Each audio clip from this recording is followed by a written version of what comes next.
Justin Wood, welcome to the Undraped Artist Podcast. Hey, Jeff. Thanks for having me. Yeah, it's my pleasure. So tell me a little bit about your background. I grew up in Doylestown, and that's just a nice suburb and a really nice place to grow up. And I guess, how I became interested in art. I think, like a lot of kids, I enjoyed like doodling, and I think I was always just drawing. But it wasn't. I don't think, compared to some other artists that I know, I have the sense that I wasn't as sort of maybe serious or intense about it as some of them. But I always did draw, and I always enjoyed it. And but later in high school, though, I started to become a little more serious about it, and just taking the art class. I would always take the art classes as electives, and where I made my first painting in acrylics, and then oils too eventually. Not that I or anyone else had any clue as to what we were doing, but it was still fun, and to try to make a picture, and to try to make it look real. Again, even though you're just kind of going on your instincts, and there was no real instruction or anything, but it was enough of a taste to know that I really liked it, and I wanted to do more of it, and I wanted to learn how to do it. And of course, in high school, you have to sort of begin to try to figure out what you're gonna do with yourself and in your life. And I didn't really know that I wanted to be an artist, but I kind of knew that I didn't want to have a real job or a regular job, or I couldn't imagine myself in some sort of like office and wearing a suit every day and going to some building. Just didn't appeal to me. But I'm sure that doesn't appeal to any real high school kid, or a few at least. Yeah. But I at least began to have a sense of there's something about art and picture making that excites me more than the other sort of options.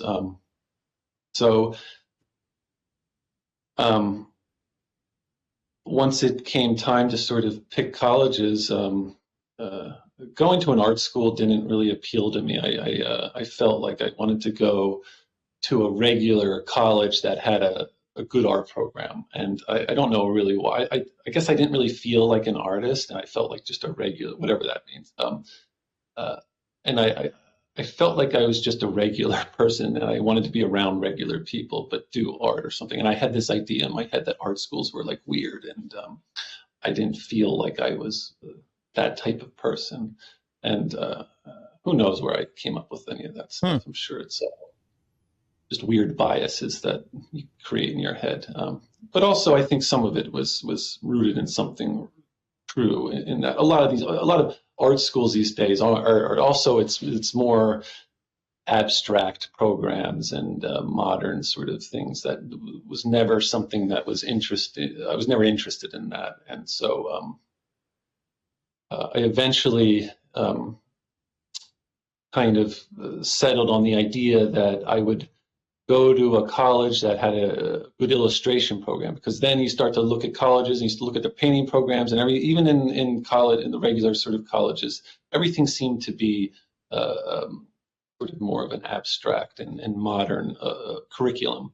And again, that just wasn't something I was interested in. So it seemed like, and I liked old master paintings. I didn't know a lot about them, but I really liked Caravaggio when I was in high school. And that was the sort of, I like and I really love the figure, and portraits, and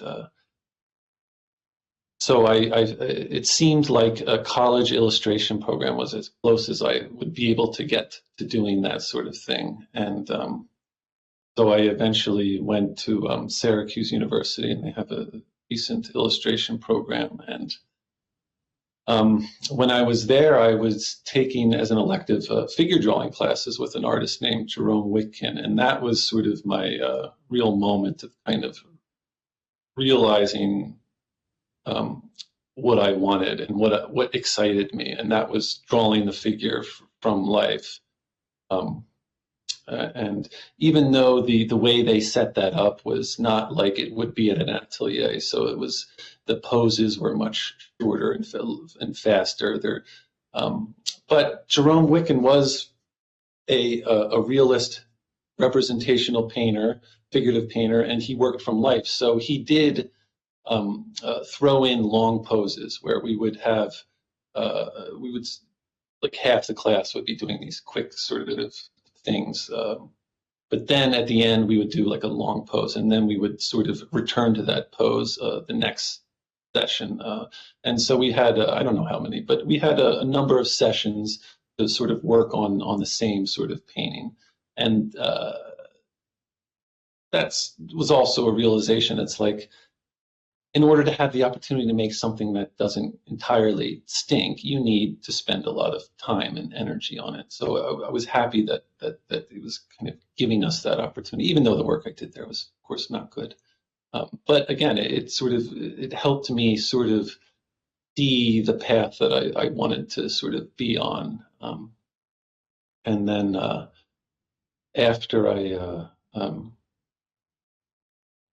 wasn't the most focused or dedicated illustration student. Again, I was sort of just doing that because it felt like it was just like as close as I could get to the real thing. And the only class I ever really was interested or did well or worked hard in was that figure drawing class. Just one class, one class. That's it. That's the only class you really connected with. It was the well, I liked some of my illustration classes, and some of the professors were really great. But again, it didn't feel like where my passion was. What really excited me was that figure painting and drawing class, and that's what I felt like I wanted to do. And so I guess it was in my last year or whatever, trying to figure out that next step. What am I going to do after? Because I didn't really feel like an illustrator, and also that whole world of illustration, it was just dying. It was just a dying sort of world, and even our instructors were kind of telling us. We had one instructor who was funny. He would always, his sort of mantra was, he would always say this to the class: "You're all doomed. You're doomed," and then he would like laugh. But he was also like, he was telling us the truth, and he was being real with us. And even though it was funny, and we kind of were like, we didn't fully understand what he even meant by that. We were just kids, we hadn't been out in the real world yet. But it was kind of true, and that always sort of stuck with me. So what years were these that you were in college? From 2001 to 2005. Okay, I feel like illustration was already dead by then, completely. Basically was.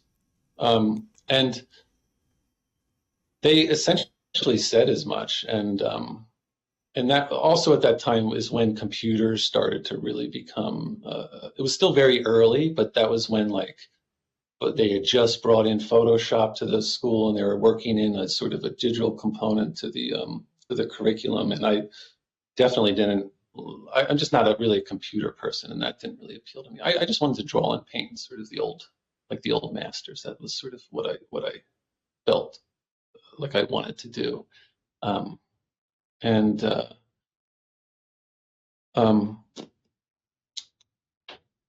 also, I also was able to sort of restructure my illustration. My last year, when I kind of became more sort of aware of what I wanted, I talked to some of my illustration professors, and I was like, I don't want to be an illustrator. I want to be a painter, and I want to just do one big project per semester instead of having to do these fast turnaround little paintings that that they would have us do.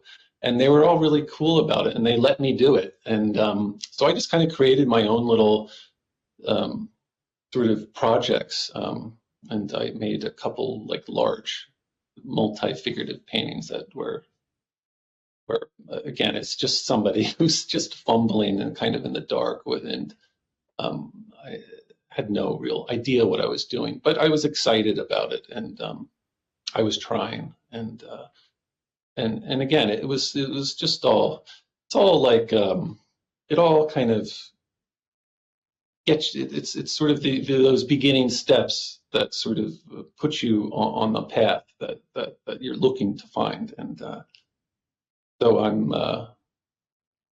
glad that it led to where I ultimately went. And so anyway, after I started to try to and also I think at that time Jerome Witkin, who was the figure painter, who I really liked, and kind of tried to really sort of get as much from as I could. And he was he had gone to the Pennsylvania Academy of Fine Arts, Philly, and he told me like I should go there, because him and I think we're kind of like-minded in the types of pictures we wanted to make. Not so much he was kind of wild and crazy with his and sort of dark too. He had a lot of like sort of crazy, like he was he's an old Jewish guy, and the Holocaust was like something that was really sort of part of his life, and he wasn't, of course, and he was too young, but I think his family and people he knew. But that was an experience that really affected him, and was a part of his art, and so it wasn't really, I didn't want to make those types of paintings, of course, but I did like it was more just the figurative and realism and stuff. But he kind of helped sort of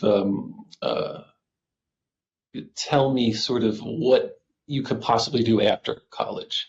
So he sort of turned me on to the Pennsylvania Academy, and then after I graduated, I tried to put a portfolio together, and I ended up applying there and had an interview and applied and all that. Ended up not getting in, which was definitely for the best, because that place was really expensive, and it also it's not really what it was back in the day. It used to be much more traditional based school. But it sort of had become a much more sort of modern program, and did you know that going in when you applied? Not really, because I was so green and so ignorant to the sort of the larger art world, and but when I was there, it was like there was kind of when I toured there, it was still very exciting. I was like, wow, I want to go here. It was also because I didn't know about anything else. I didn't know about Florence Academy. I didn't know about Grand Central. I didn't know about ateliers yet. So to me, that was like another step closer to even though it didn't seem exactly what I wanted. It was it felt like a step closer. And also it was like, well, that's all there is out there. It's this or nothing. And but what I was really struck by that place is when visiting the building and seeing their cast hall. They have an amazing cast collection of like a 19th century casts, and they're just incredible. And I was struck by there was nobody in that room. Nobody seemed to be interested in those things or drawing those things at all. And I thought that was strange. And I mean, I didn't think too much about it, because maybe that class wasn't meeting when I was there or something like that. But it was just not a soul in there. It was completely empty. But an amazing, amazing collection. And that was really what was most exciting to me about that school, those old sculptures and stuff. And also just the school itself is so old, where even though it's evolved and changed a lot, it's still the building itself and a lot of stuff in the building is that old world stuff that was really what I was interested and excited about. They have their own gallery there with old paintings, and I thought it was a really cool place. And I was pretty upset when I didn't get in, and then I was kind of like, well, now I really don't know what to do.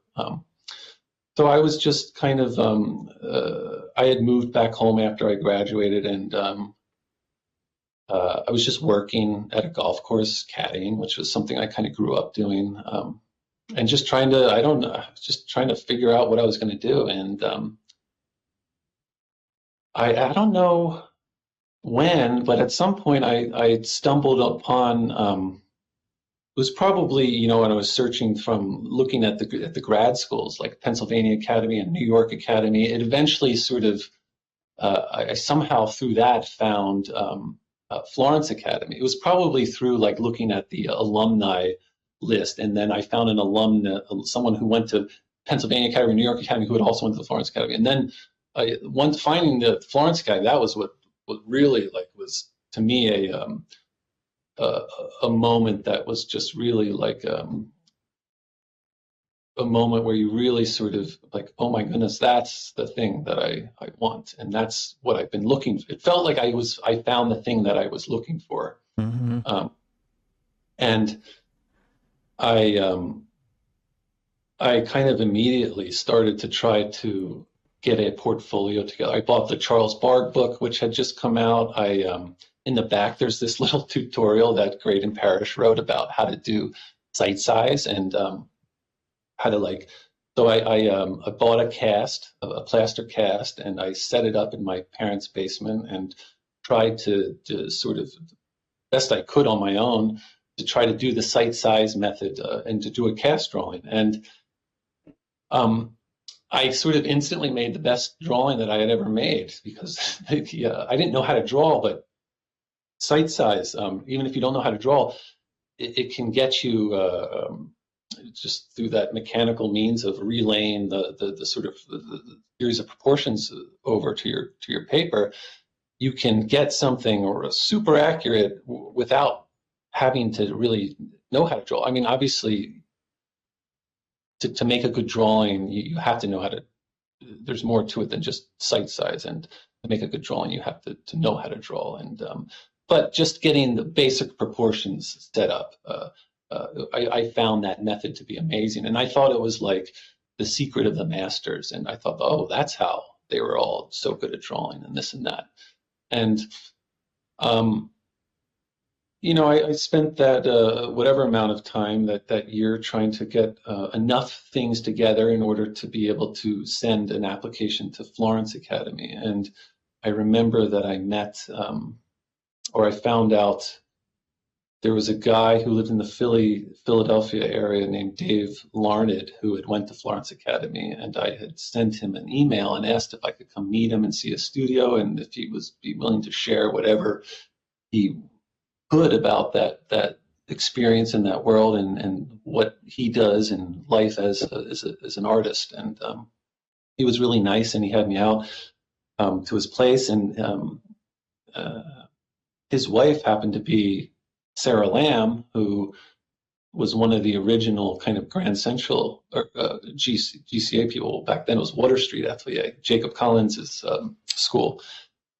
And so she told me about Jacob Collins, and then I had not heard of him at that point, and went home and looked up his school, and I had the same feeling when I looked at his stuff as I did when I discovered Florence Academy. And I was like, oh my gosh, there's great schools. And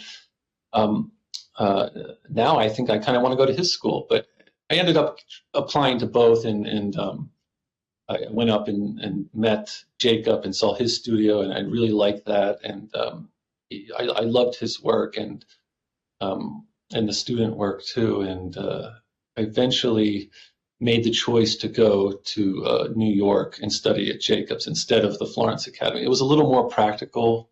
Yeah, a little. It's like 2 hours away, right? Right. It was. Yeah. It was a lot easier to move there than to Florence, and it was a lot cheaper too. When I started at Water Street, it was only $300 a month, and it was in Tuition? Jacob's studio. Yes. Wow. And he originally it was set up in that way because it was only like 12 to 15 students, and it was in his own studio at his house.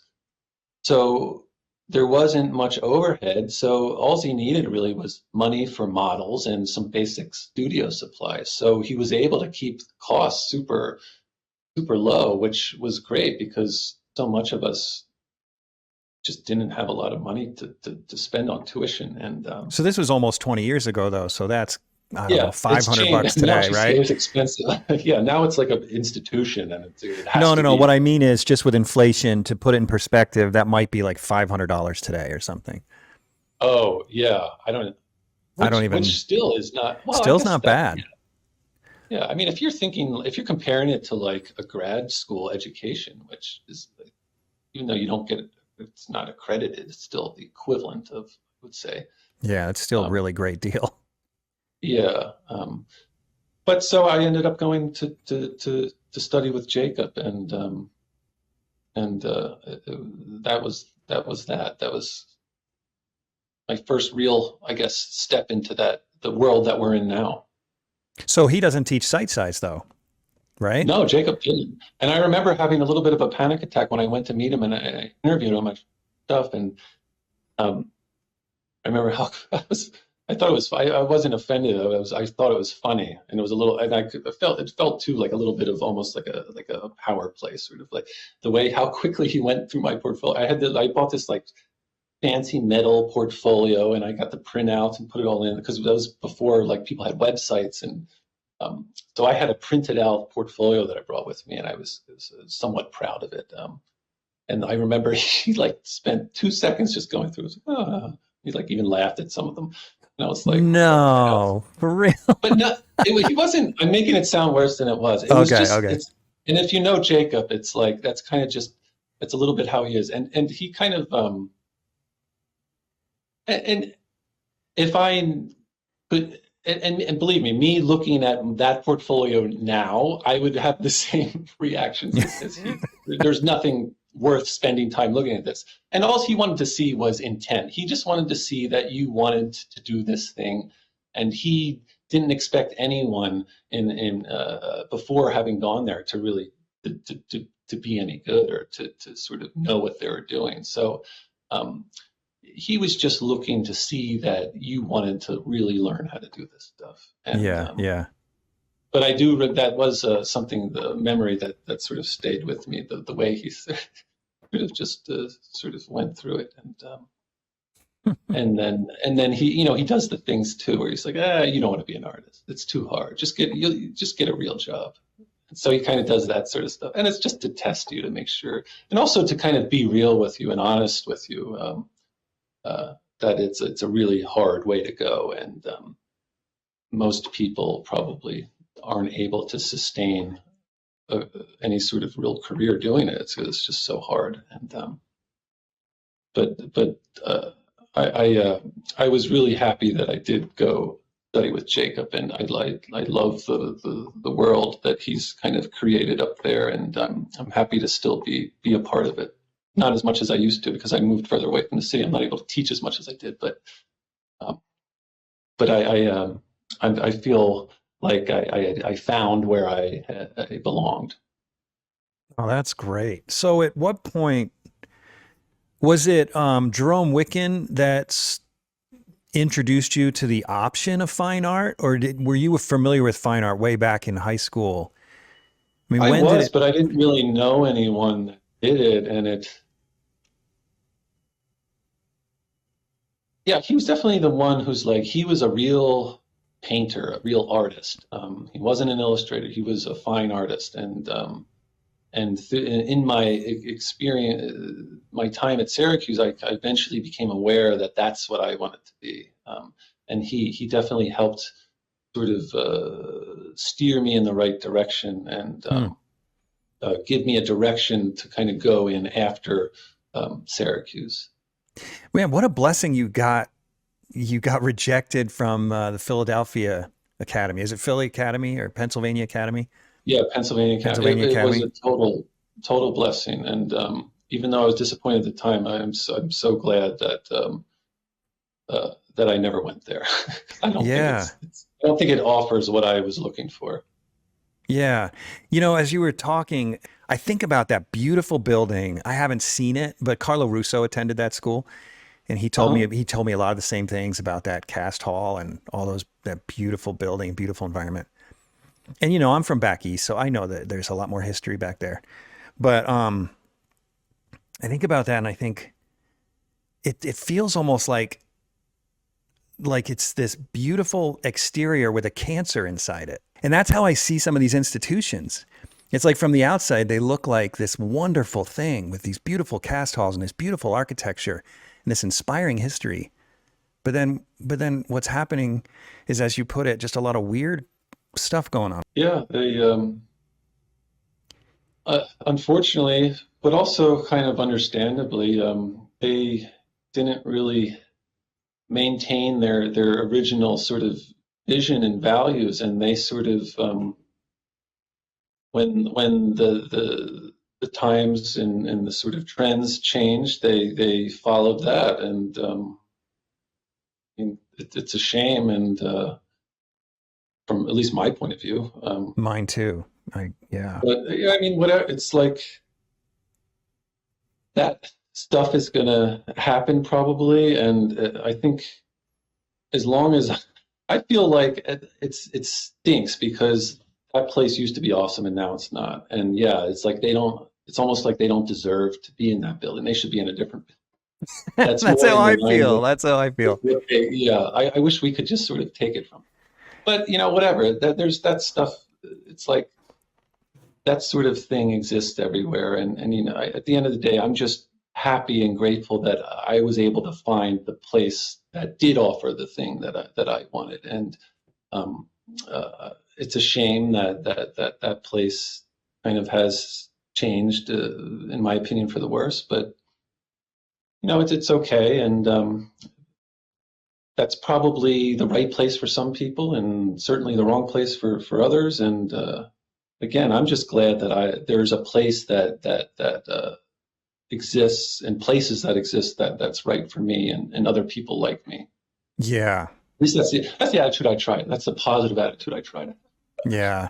Yeah. It is incredible how much opportunity there is now that wasn't out Yeah, there 20 years ago. oh, the world is in terms of the atelier world has changed so much since when I first started. And when I first started, there was like you could go to Florence Academy, you could go to Charles Cecil's school, you could go to Jacobs, and I guess Lack was Richard Lack still around his I studio? don't I don't even know. know. But there was only a handful of places, and now it's like there's millions of ateliers now, and I think that's great. It's all give and take, and there's probably good and bad that comes along with more options now. I wonder if it sort of dilutes or waters down some of the potency of any given school, because back when I was studying, like there were so fewer options. So there was more, probably, I don't know if there was more people trying to get into the same place because I think fewer people knew about it. But it was like if you did eventually discover these types of schools and you did have a strong feeling and desire to do them, it's almost like there was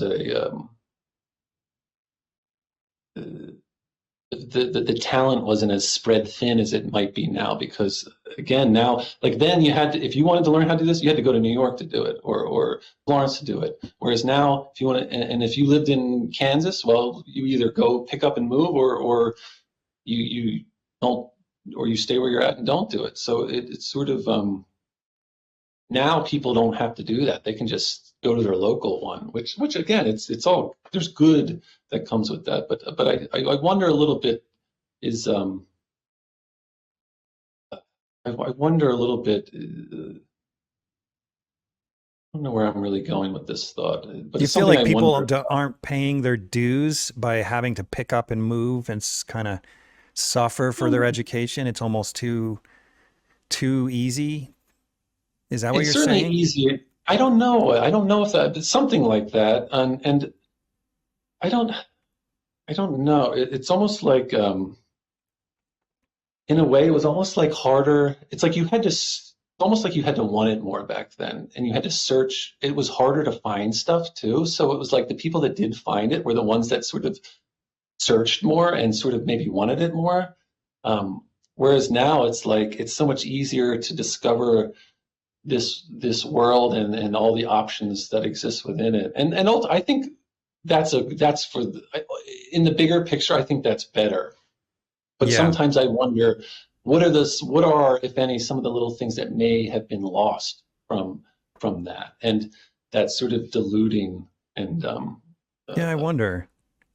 Yeah, but I think about there's a lot of artists that did some interesting things to get an education. Like Casey Ball. I don't know if you know his work, but he Yeah. just travels from the South to Vermont and knocks on, this is the story as I understand it, knocks on Richard Schmidt's door. And I mean, that's how determined he was to get an education. And then people like yourself who are willing to go across the I mean, so many people had to go to Italy, all the way to Italy to learn how to paint back then. And you haven't even mentioned this whole online thing. Like I have students who mentor with me online. They don't even have to leave their living room.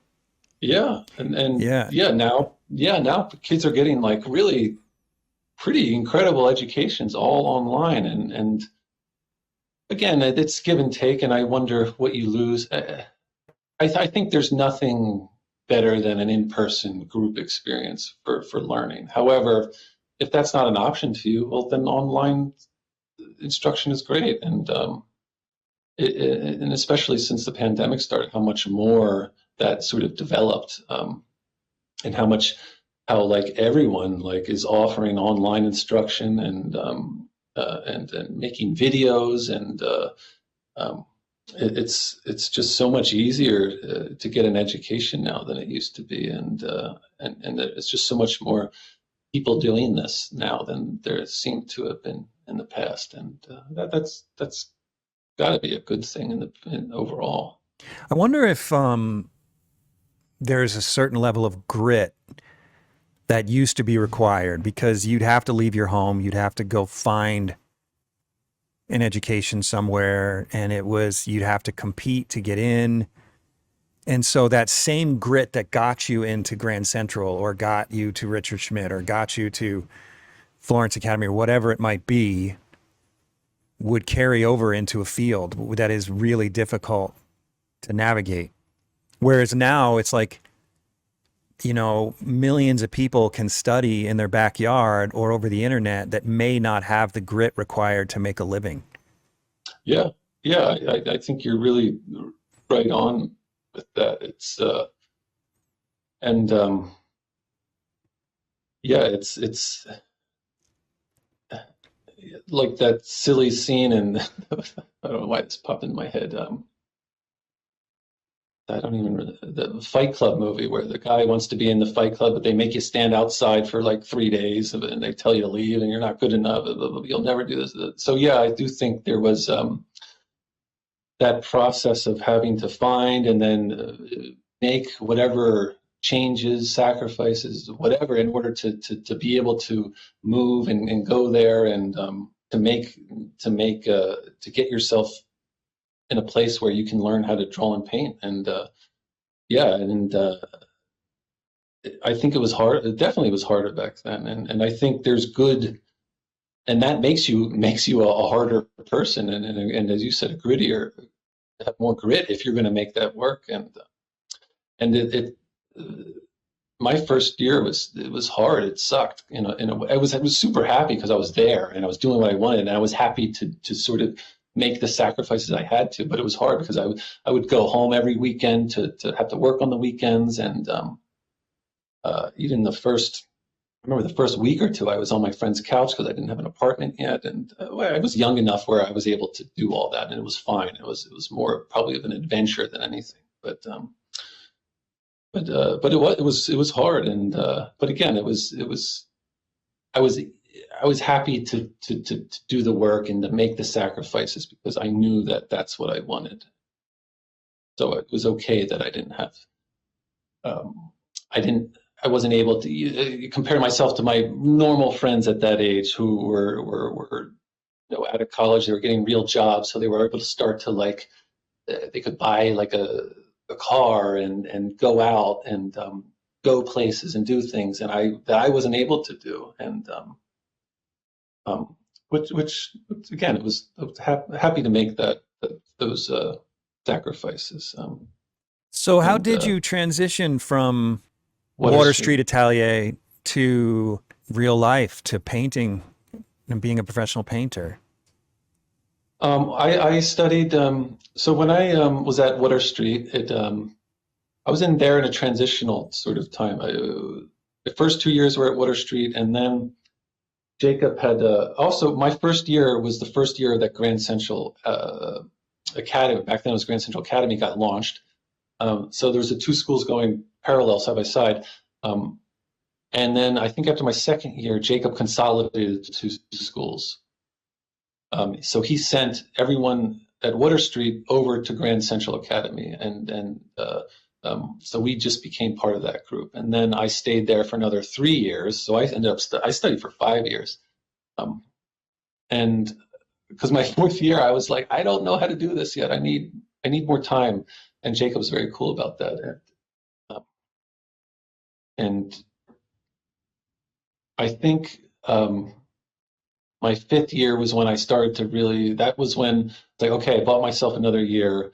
Let me keep trying to get better at drawing and painting, but also I need to start to think a little more about what's next. So at that time, Jacob had brought over Tony Sur and I to sort of introduce a still life component to the curriculum there, and I had no interest really in still life. And Jacob kind of just made us take the class. So I didn't really want to do it, but I did. But also I was like, it's I can see myself. I'm going to be out on my own soon, and even though I love the figure and that's what I want to do, it's like I'm certainly not going to be able to afford to have a model in my studio every day. So let me see what this still life thing's about, and maybe I can do that in addition to so I sort of took class with Tony, and I really liked it. I thought he was a great teacher, and I loved. I was just happy that he became sort of part of that school there and offered that, and then I just kept. Once I started doing still lifes with him, I just kept doing them, and once I finished Grand Central later that year, I had my own little mini studio in my apartment in Forest Hills, New York, which is in Queens. I had a little super tiny little second bedroom that I turned into a studio, and I just started making little still lifes in there. And also I was working 3 days a week at Wally Finlay Galleries, which is a gallery in New York City. I was working as an art handler there part-time because I needed to make money. I wasn't selling any paintings, of course, at that point. And I wasn't really teaching much either. Jacob did give me a Saturday teaching cast drawing, which was great. I was really thrilled to be able to join the teaching, to become one of the teachers and instructors there. Because that was I was able to stay connected to the school, which I really wanted, and start the teaching, which I wanted, and to stay part of that world. I didn't want to cut the cord and just be completely isolated and on my own. So I was teaching on Saturdays and then working 3 days a week at a gallery as an art handler, which I didn't like doing, but it was what I had to do. And then I would paint still lifes in my studio with the time I had left. And also I would do I would have a figure come like once. The most I could swing was a model once a week. And I did that for a while, but then doing the figure once a week I wasn't doing any. It's like I feel like you need to be all in or kind of not at all. And I was just making not good figure stuff.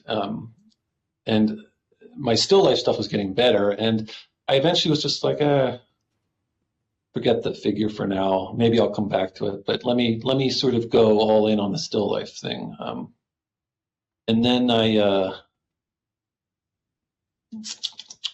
think it was through, I somehow got into a couple little galleries. There was a gallery in Cape Cod that was, she had taken on some GCA artists. So that was kind of, I had that connection, and I was able to start sending her some stuff, and I would get a couple sales there. And then there was another gallery in New York, Ray's Gallery, that eventually took me on. And that was sort of my bigger sort of first sort of real kind of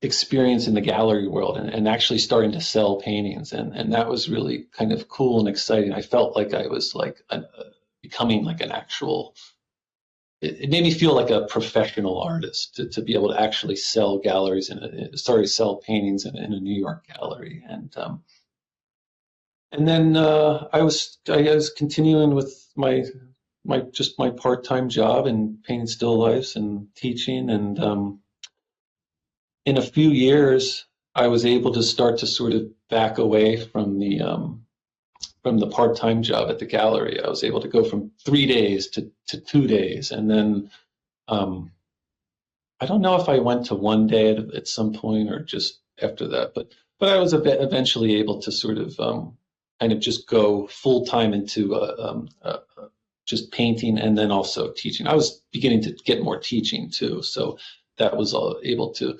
Getting more sales and getting more teaching was able to sort of it gave me the opportunity to leave the gallery job, which I was really excited about. Even though I was grateful to have the job and the people, my employers treated me well, I didn't want to do that. I wanted to paint and I wanted to teach. Mostly, I just wanted to paint. Hmm. Okay, so what about now? Are you still teaching now? I am, but very little compared to what I used to. A lot of that is from once the pandemic started, GCA didn't have any in-person classes anymore, and I tried doing a Zoom thing, and I was like, this is just better. It's definitely Zoom teaching is definitely better than nothing, but I didn't just not being a tech person, and also that just I found it very frustrating to try to critique paintings, photographs of paintings, and photographs of setups, and it was just so not what I was used to and not what I liked, and so I kind of didn't do much Zoom teaching. I just stopped teaching kind of at Grand Central almost altogether, and I did have a couple online students that were people that had taken my in-person classes at GCA and stuff before all the pandemic stuff. So I had a couple online students that I would meet with once a week online, and again, I was happy to have it because again, even though that I so much prefer an in-person experience. Again, online's better than nothing. Mm-hmm. And I remember I did go back to once things started to ease, and this was only like halfway into the pandemic, but like things would sort of open, they'd think things are okay, and then they open up again, and then so the GCA opened up again, so I went back and taught a class, and then like it was a direct contact to someone that day, so then I had to quarantine myself and pull my kids out of school for a week, and I was like, I can't do this. It's not worth it. It's unfortunately not worth it, even though I love GCA. I can't. Again, just the money you make teaching one day just didn't justify me having to take my kids out of school for a week and then me not be able to sort of go anywhere, do anything for a week or 2 weeks, really it was at that time. Yeah, it was a crazy time. Yeah, and so I was just like, I'll be back when this is over. And then I moved, the pandemic.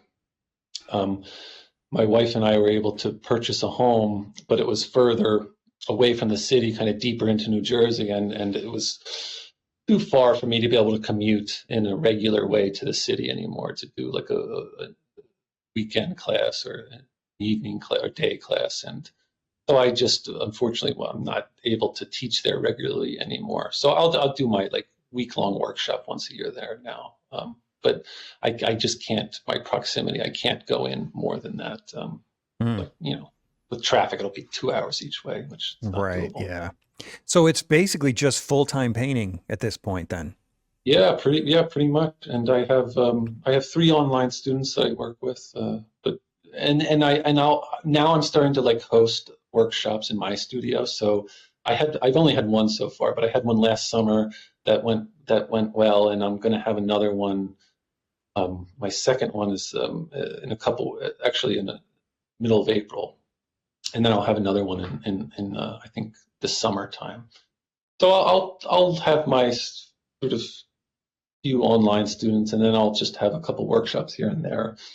Um, but mostly I'm lucky that I'm able just to spend most of my time now just making paintings. So when you talked earlier about how much you love figurative work, and then you said that this new teacher came in and Jacob forced you to take the still life class, and now you're now really, other than animals in your still life painting, you are 100% still life, it seems like at this point. So have you just absolutely grown to love this subject matter, or is it just a matter of convenience, or both? But both, but it was even though I initially never had much interest in it, I think a lot of that was due to the fact that I just didn't know anything about it. So once I was introduced to it, you start to sort of discover this whole new world, and I started to find things that I really liked and was really excited about, and particularly the 17th century still life painters and Peter Claes and those guys. I remember Jacob had a Peter Claes book in his studio, and I was like, oh wait, no, he didn't have a Peter Claes book. He had the Cash and Still Life book, which had a lot of Dutch stuff like Peter Claes's. And I was like, I was always looking at that book in the studio, and that really just got me excited about still life, and to want to sort of dive deeper into that world and to learn more, and to try to sort of begin to try to emulate them, and to try to follow in the sort of the tradition that they sort of helped create and participated in. Hmm. And Yeah, let's go ahead and look at your work at this point. I mean, tradition is a great way to describe it. It's completely timeless. I mean, it could have been painted 500 years ago or yesterday, which is one of the things I absolutely love about your work. So another thing that I just want to focus on a couple things. So I emailed you some time ago or messaged you on Instagram, and I'm dying to know if you have the painting. It's of blood oranges. Do you remember when I messaged you about that one? yes, I do. Oh Yeah, my gosh, you have a gift for citrus. I'm just saying, the way you make it, that the meat of the fruit just like so translucent looking is just gorgeous. Is that one in here? thanks. Oh my gosh, yeah, there it is. That's a detail of it, right? Yes, I think there's other photos there. Yeah. Other photos in I this. think that- Yeah. Oh yeah, yes. there is. There is. Yeah. Yeah. Oh my gosh. I so wish I had money. This painting is just absolutely gorgeous. Thank you. So are you drawn to citrus? I notice you paint it a lot. Do you kind of love Yes, I that yeah, transparency? yeah, I like citrus a lot. What got me excited about it was not like I've always had this interest in like lemons and stuff.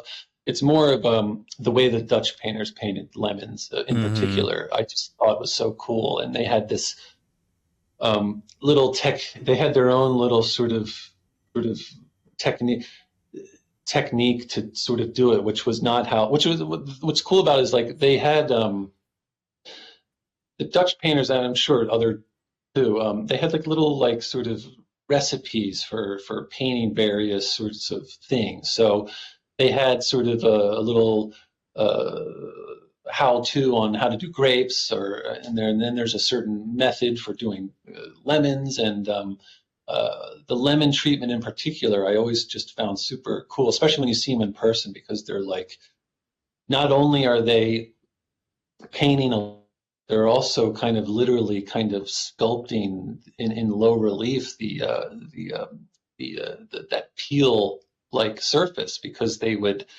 impasto the yellows in such a way that it sort of mimicked the material, the physical material in the surface of a real lemon. And I've read about a little bit about how they would do that. Supposedly, they would take like lead tin yellow and mix egg whites into it, which would sort of Really? puff it up and get it more like I guess, gooey and like kind of liquidy, kind of like if you were to add stand oil to it. And I think too, they also definitely added stand oil to that. To the stand oil gives it that sort of self-leveling kind of liquidy quality that just is kind of perfect for making those little sort of bumps, those little hills. Hmm. Is Whereas that like what you if you, use when you're like, say you're painting this orange? yes, I use stand. I don't use egg whites. I don't, not going to mess with that. Right. But I use stand oil. I mix just paint with stand oil, and then something like you need to put in like another medium like that because the stand oil alone is too thick. So I'll add like some sort of linseed oil, either oleo gel or usually lately I've been using liquid a lot because Hmm. I just love how fast it makes everything dry, especially if you're impastoing. So I'll mix the paint with stand oil and liquid, and then I'll get in whatever proportion gives me the certain consistency I'm looking for, and then I'll sort of try to sort of create that varied sort of lump and bump pattern. And then it's still something I'm really kind of experimenting with, and sort of I think I'm constantly varying kind of how I do it. And I've read too that some of the old Dutch guys would, after they would do this initial sort of kind of sculpting of that surface, they would, after it dried, they would take like an umber and sort of rub it over there and then wipe it off to varying degrees, which would, that umber, that brown would settle down into the nooks and crannies, but then be sort of wiped off of the peaks. So it would sort of further enhance that sort of illusion of, of form and volume. And you're experimenting with that as well. Yeah, it's yeah, definitely.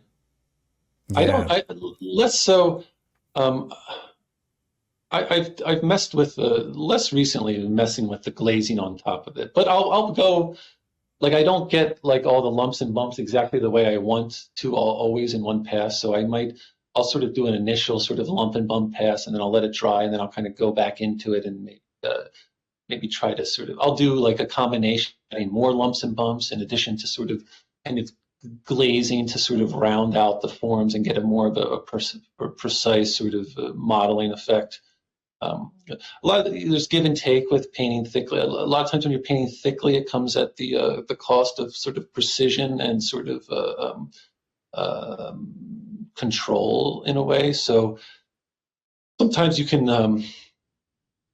kind of get the best of you can get the energy and spontaneity that impasto gives you with this sort of precision and specificity that a sort of a thinner, more careful sort of painting process gives you by just doing that in two stages. So you could do an initial stage where like I'm trying lumping and bumping it on there, and it'll come at the cost of sort of maybe like some of the specific sort of roundness or modeling or something like that. But I just let it dry, and then you can go back on and sort of curve some parts more if you need to, or add more sort of texture where needed, and usually add highlights in that second sort of one. But it's definitely something I'm just continually trying to it's not like I feel like I've arrived at some sort of fully sort of repeatable method. It's still something I'm trying to calibrate and tweak and adjust and sort of continue to kind of try to get better at. So I noticed a couple times when you were imitating making a brushstroke, you did this kind of a thing. So what that suggests to me is you're using some pretty small brushes, maybe even some short-handled brushes when doing this. Uh, I've messed with all different sorts of sizes. I only use rounds, but of course the full range of sizes. So I've used tiny, it's certainly on the smaller end of the spectrum, definitely. But I've found that if you have a brush, it can be a bigger brush, but if it's in good condition, you have a nice point on there, you can do some of that Hmm. fine little bumps and lumps and modeling with it. So this is like an 8. Is that So sable? yes, I use 6s and 8s. That's kind of mostly what I have. In for most of my stuff. I tend more and more, I'm not picking up the zeros as like in the way that I used to. Hmm. And are you mostly using sables as well? Yes, I only use, I'll tell you that I use Rosemary, Pure Sable Series 99. It's like a, not the Kalinsky sable. I used to use those, but she raised her prices. Now they're too expensive. So I get the red sable, which is, to me, I don't even notice a difference. To me, they're just as good and they cost less. So, Oh, no kidding. Okay. yeah, I really like the Series 99. That's the only brush I use. But in a full range of sizes. Yeah, it's amazing how often Rosemary gets brought up on this podcast. I need to get her get her on here and interview her. They make great brushes. Yeah, Um, yeah, I like her yeah, all right, stuff. let's go back to your website. Well, maybe we'll just hang out on Instagram for a minute here. You mentioned lemons. Man, okay, so I want to talk a little bit about actually, I'm going to go back to your studio here. I want to talk a little bit about your process because I see this back here and it looks as though you've got, you've really drawn it in advance and probably transferred the drawing onto the canvas, and then you're working one fruit at a time. Yeah, so this painting here that I have in progress, I'm working on that now, is it's actually not the way I usually work Oh, at this scale, at least. I always make a drawing. I almost always make a drawing, like a separate drawing that then gets transferred onto my painting surface and then inked and toned. As you can oh, see you ink here, it with what kind of ink? yeah, just a micron pen. Oh, okay. Okay. But I have a dip pen too that I've used in the past. But I tend to just use a micron pen. So a lot of Um, people will do it with they'll transfer it with charcoal and then just seal it with some sort of fixative. Why do you not go that route? Why the micron pen? I think it's because that's how I was taught at GCA. Oh, okay. It's just habit. When I was in college, though, I did the fixative thing. Um, I would just, yeah, you fix that. That was kind of the illustrators sort of way. Uh, they would they would just make their drawings in pencil or charcoal and then fix them and then paint on top of that. And as far as I know, that's fine. I don't think there's anything.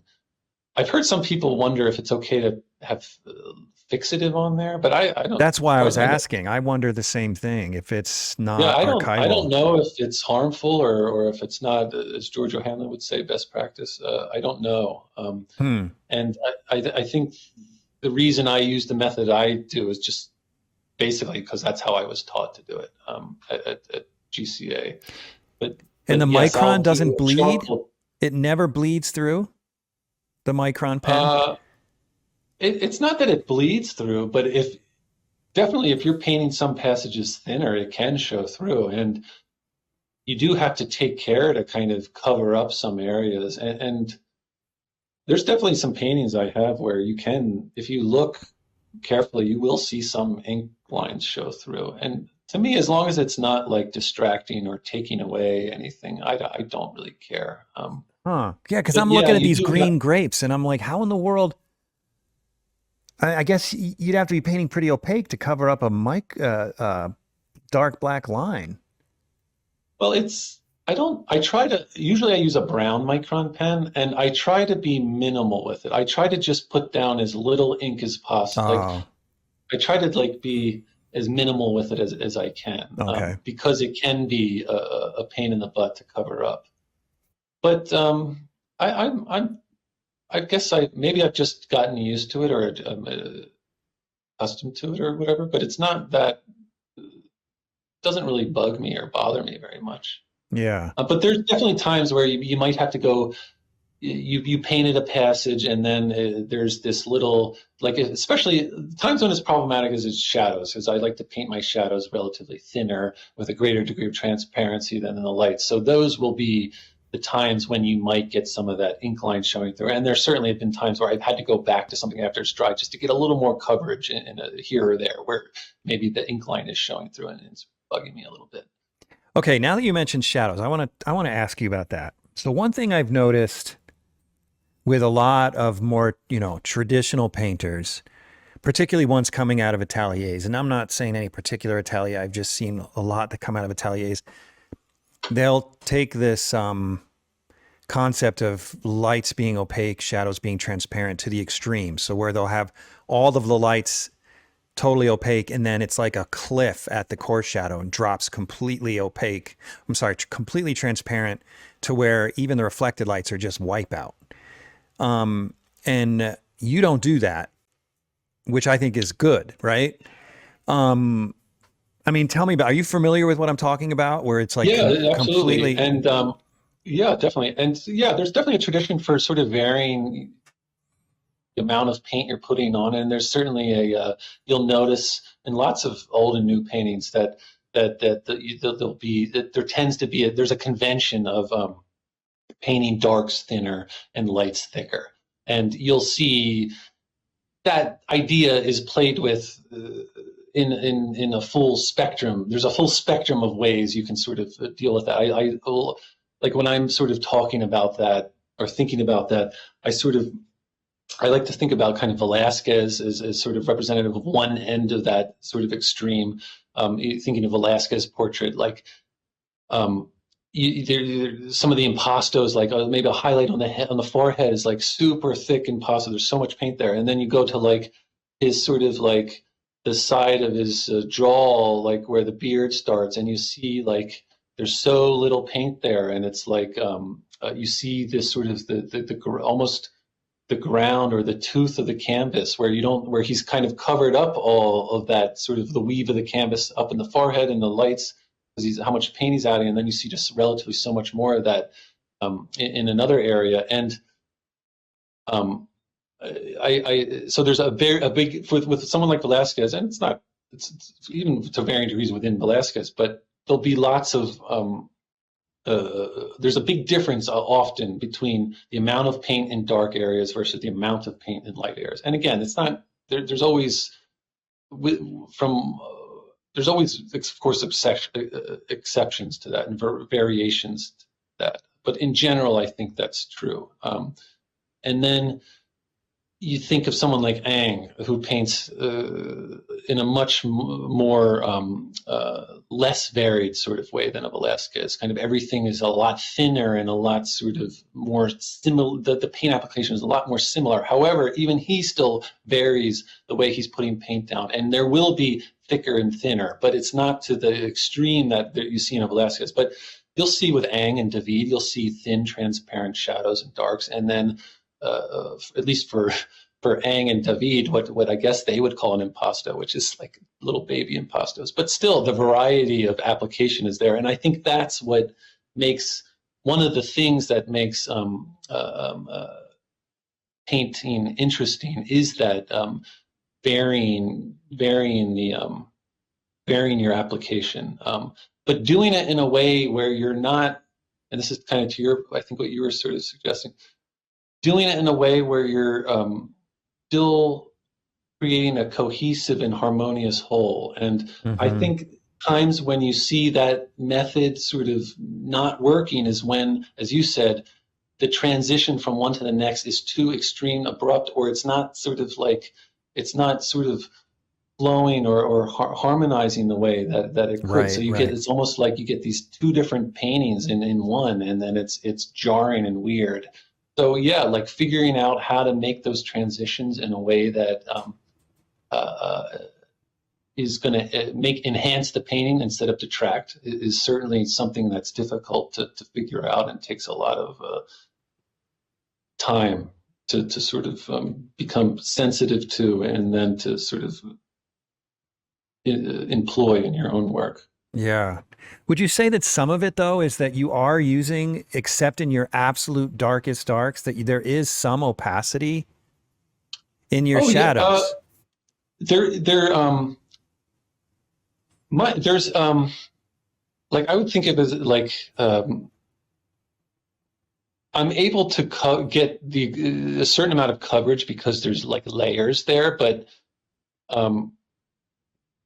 there isn't that much paint. There's definitely a lot less paint in the darks than there is in the lights. But there's enough paint in the darks that like I would never want to sacrifice the expression of the thing for the sake of a concept or idea. Like I don't want to like paint a crappy grape because I am trying to sort of follow some convention. I would rather paint a good grape even if that means kind of abandoning some sort of idea that I wanted regarding paint application. So yes, I want to keep my darks thinner, but if they're too thin, it's not going to work. So there certainly needs to be a minimum, some sort of amount of paint there in order some bare minimum amount of paint there in order to sort of to create the illusion or whatever. But you can think of it like with Photoshop. You know how you can sort of change the opacity of something like if you want to like put down a color, you can change the opacity. You can make it 100% opaque. You can make it like super transparent or 50%. So I think of it kind of like that. There's a greater degree of transparency in the paints in the darks than in the light. So if I took like if I took like a paint mixture that I used in the light parts of the green grapes, and I took a mixture that I used in maybe sort of the reflected lights and the shadows on the grapes, and I put 2 swatches of that on a piece of white canvas, you would definitely see a much more of that white canvas showing through on the thinner dark color right. than on the white color, which would be on the lighter color, which is definitely either opaque or just more opaque. Right. Yeah, well, you said one of the things you said was you would never sacrifice the illusion for convention in so many words, and I think that was a great way of putting it. I love that. It's easy, especially when you're starting to learn stuff. It's easy to like kind of putting the cart before the carriage before the horse or whatever. It's like if your pursuit of some concept or idea is just getting in your way for just sort of getting the job done, then you're not using or employing that idea right, which is natural. You have to do it wrong before you can figure out how to do it right. So there's been lots of times where it's like I had this idea, I want to be real thin with my shadows, but I'm like putting it on, I'm like too thin. I'm like this. It's too thin.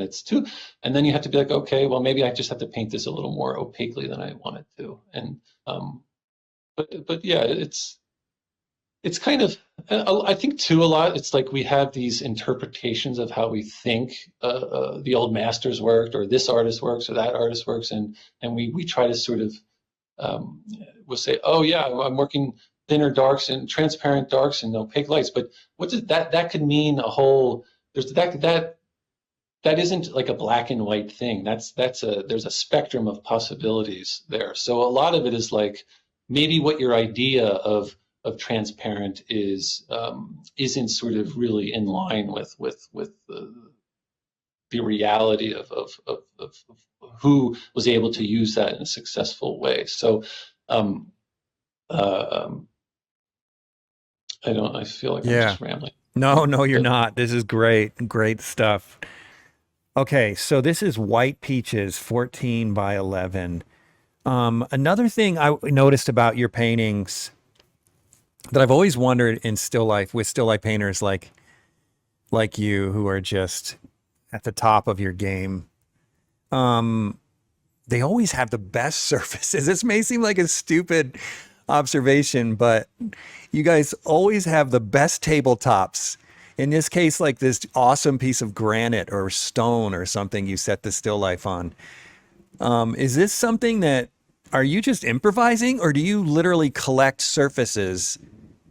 Oh no, with the intent of putting still lifes on them. Yeah, I'm a full-on hoarder. I have lots of different. Yeah, I think if you're going to be a still life artist, you need to have tons of stuff to choose from.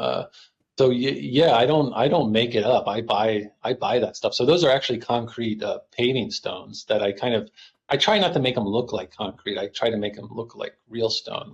Yeah, you succeeded. I had no idea. Thanks. But yeah, seeing those old stone tabletops and all the old Dutch paintings and then Chardin paintings, it just makes me want to sort of, oh, I want a cool thing like that. And so yeah, I got tons of different stone stuff, wood, lots of different wood tabletops, just to try to give yourself different options. And marble. I have a little piece of marble, and yeah, and always trying to just find more things to sort of, so you just have options to create whatever environment that you might feel like creating that for that project or picture. So I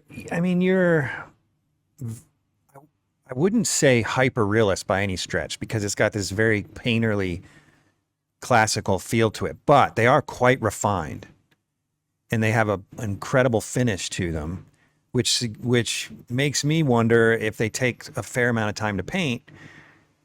So first of all, maybe you can answer that question, but also if they do take a fair amount of time to paint, how do you work with subjects like this that are going to just get gross and mealy over time? Or Yes. more specifically, like this bass, black sea bass. Does that just sit there and stink for days at a time, or are you just cranking this thing out, or both? It's kind of both. It's both. So depending on what I'm painting, you need to have a certain strategy in order to adapt to that situation. So when it comes to things that perish quickly, like a fish, or like a cut. Once you cut up, peaches don't last long, and then if you cut it, it lasts even less time. So yeah, you have to understand before you kind of go into that how you're going to deal with that reality. So with the fish, for example, I had to replace it. So I went to the store, I bought a fish because I was like, I want to make a fish painting. So I found that, I brought it back, I played around in my studio for a day or two trying to find some composition. Once I thought I found something interesting, I made a study. And once I made the study and I sort of, I guess, got to a point where I felt okay with what I had and felt ready to move on to the real picture, I had to go buy a new fish, because you only, and also as you accumulate experience doing these things, you learn about what to expect from any given sort of thing. So I learned from doing this fish that I think I had done one before. So it's like you have 2 days, basically 3, maybe if you add to with a fish, and it's not even the smell starts, but it's not the smell that I could deal with a bad smell if I had to. It's more the fish just starts to dry out, and the scales start to sort of kind of flake off and fall off. So it visually just starts to change in appearance in a really noticeable sort of way. So for that reason, and also the smell, I just knew I would have to replace it. So I just replaced it and got a new one. And I do the same thing with fruit as needed. Like I had to do, I'll show you, I'll bring it over. I had to do this. I often do a peeled sort of Oh, stuff. funny, because I just pulled one up because yeah. yeah. When you do a thing like this thing will shrivel up in a day. So you have to do this in a day. You have 1 day to do this. And I've done it too, where I've gotten where I could with it and it wasn't done. So I had to then peel new ones. And then you kind of can, from a new peel, which will never be the same as the original, but you can try to sort of hone in on the sort of more universal kind of characteristics of the peel and trying to sort of kind of Frankenstein multiple reference material together to sort of make your own sort of version of that. So I've done it like that, but I find it a lot easier if I can get it done in one shot, just to do it that way. And that's how I handled this peel. And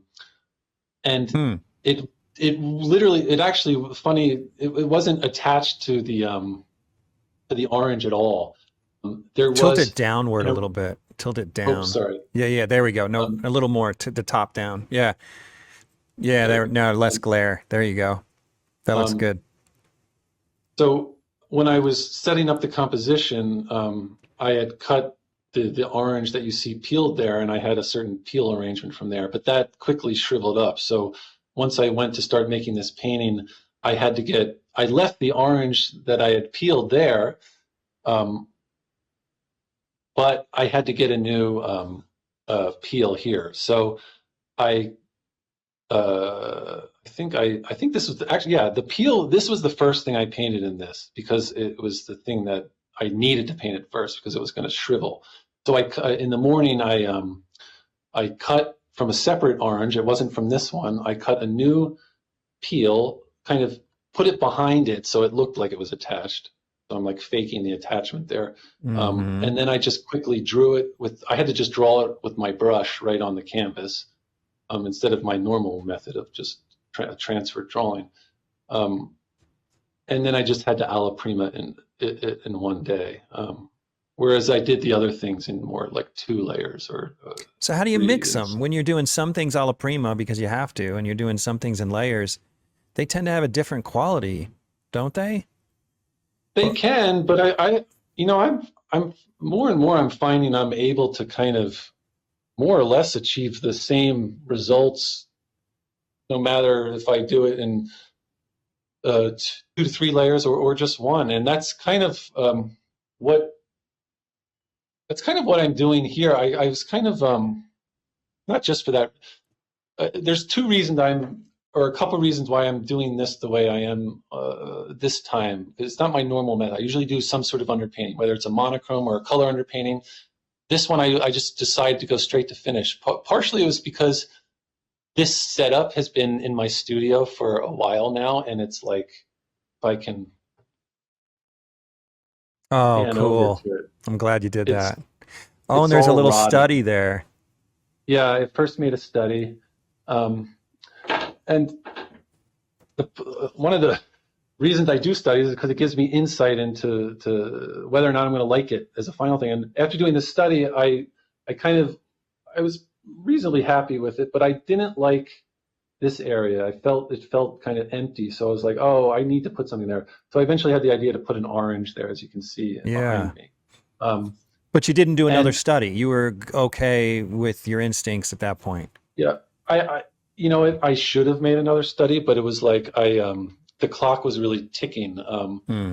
with that fruit because it was just it was beginning to go, and so I was like, I just got to go. I just got to start painting it. Yeah, So especially bananas, right? They don't well, last the very long. bananas I replaced. Oh, The okay. bananas in the study are not the bananas that I have there now. Oh, okay. Um, and the grapes got replaced too. Um, and then everything else is still the original. But so you learn from experience of what will last, what won't, and then how to sort of plan for that. Mm-hmm. But this one, for reasons of just practicality, regarding that the stuff was starting to kind of rot pretty quickly.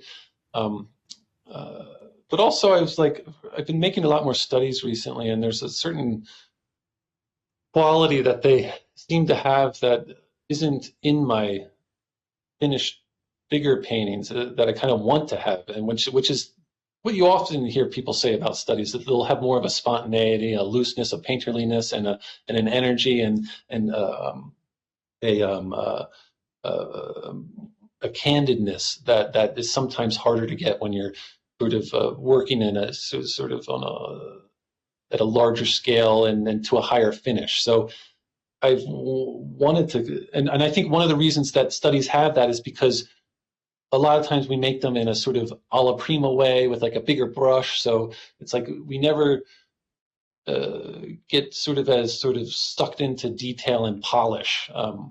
Right. Uh, so that's a sort of quality I want to my main work to have. I want to get that more of that feeling into my paintings. So I was like, oh, okay, well, that's another reason. Maybe I can just go straight to sort of almost more painting this in more of an alla prima style. And I don't know. I don't know that it does have the quality that my studies have, because I feel like I can't help myself from going into sort of polish mode. And Hmm. but I don't know. It's all, everything's a constant sort of uh, recalibrating and trying to sort of just make adjustments to sort of try to get closer to what you're trying to sort of achieve, or a feeling you're trying to get, or effect you're trying to sort of do. And so I don't know. It's Hmm. but I kind of do like, I'm going to keep, I think I'm going to keep trying to sort of do more of this sort of right at it sort of kind of thing, and see where it kind of, how it goes for a while, because I kind of like it, because it's almost like I think if I showed this painting to most people, they wouldn't be able to tell if it was done with, if I did it in the way I usually do it, or if I doing it in this one, if it's like 2 or 3 layers, or if it's just 1 layer. Because it kind of, to me, it kind of looks this like the same as my other paintings. So Hmm. why not save myself some time and energy, and go right at it? And it's of course not without, everything's give and take. Whatever method you choose, there's benefits and drawbacks to it. The big difficulty of going right at it is in this manner is a lack of context. It can be harder to make choices regarding color when you don't have a lot of things to compare other Yeah, I was things going to to. ask So you when you're about that. first getting started, yeah, like Right. the first thing Or oh, even sorry, go ahead. value. Right, yeah, and yeah, but I don't know. There's ways to deal with that difficulty by just have to, even if you don't have a lot of context, all you need is kind of to begin with a choice, and then to make everything agree to that choice. Or another way to think about it is like, this is a term Anthony Wachulis uses, which I like. It makes sense to me. Is he calls them anchors, and he will, because he works in a sort of even though he does layers, his first layer is very like, most people would say, oh, that's a finished painting. Uh, so he will work on a white canvas with zero context starting out, and also very minimal drawing. So he doesn't have a lot of things to compare to one another at the beginning, and that makes decision making difficult, because our perceptions are influenced by context. So the But he's way a I see a photorealist, certain, isn't he? uh, yeah, I guess you could call him that. Yeah, I know he uses photography for reference and Yeah, stuff. yeah. Like he's really, really sharp. Like really, really Oh yeah, like he pushes doing dollar the sort of bills the and stuff. realism to like yeah, his level of realism is crazy. And when you see Yeah. his paintings in person, it's like the meticulous detail is super impressive.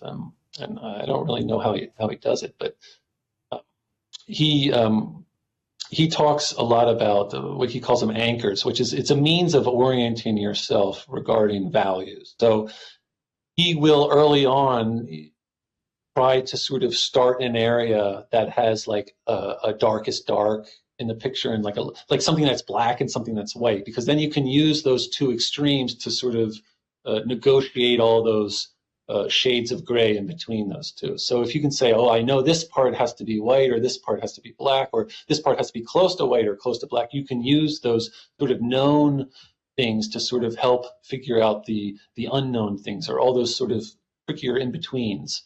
So that's how something that's very kind of uh, on my mind when I have to sort of work in this way, where it's more straight to finish without a lot of context, because it's hard to sort of, just harder to make choices. So, Yeah. but again, if you sort of just know how to think about it, you can manage the task.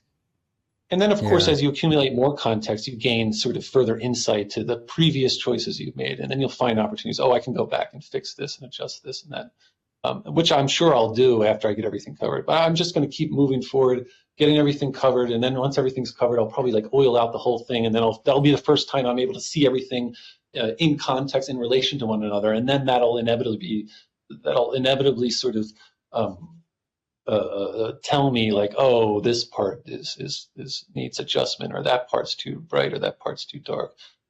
Hmm. and so on and so on. You know what I found, because I spent a lot of time doing multi-figure work from life, and it's what I found is working from life is a little bit, well, it's a lot different for a lot of reasons, but one of the reasons it's different than photography is that the anchor points aren't so obvious because your canvas might be lit differently than your subject.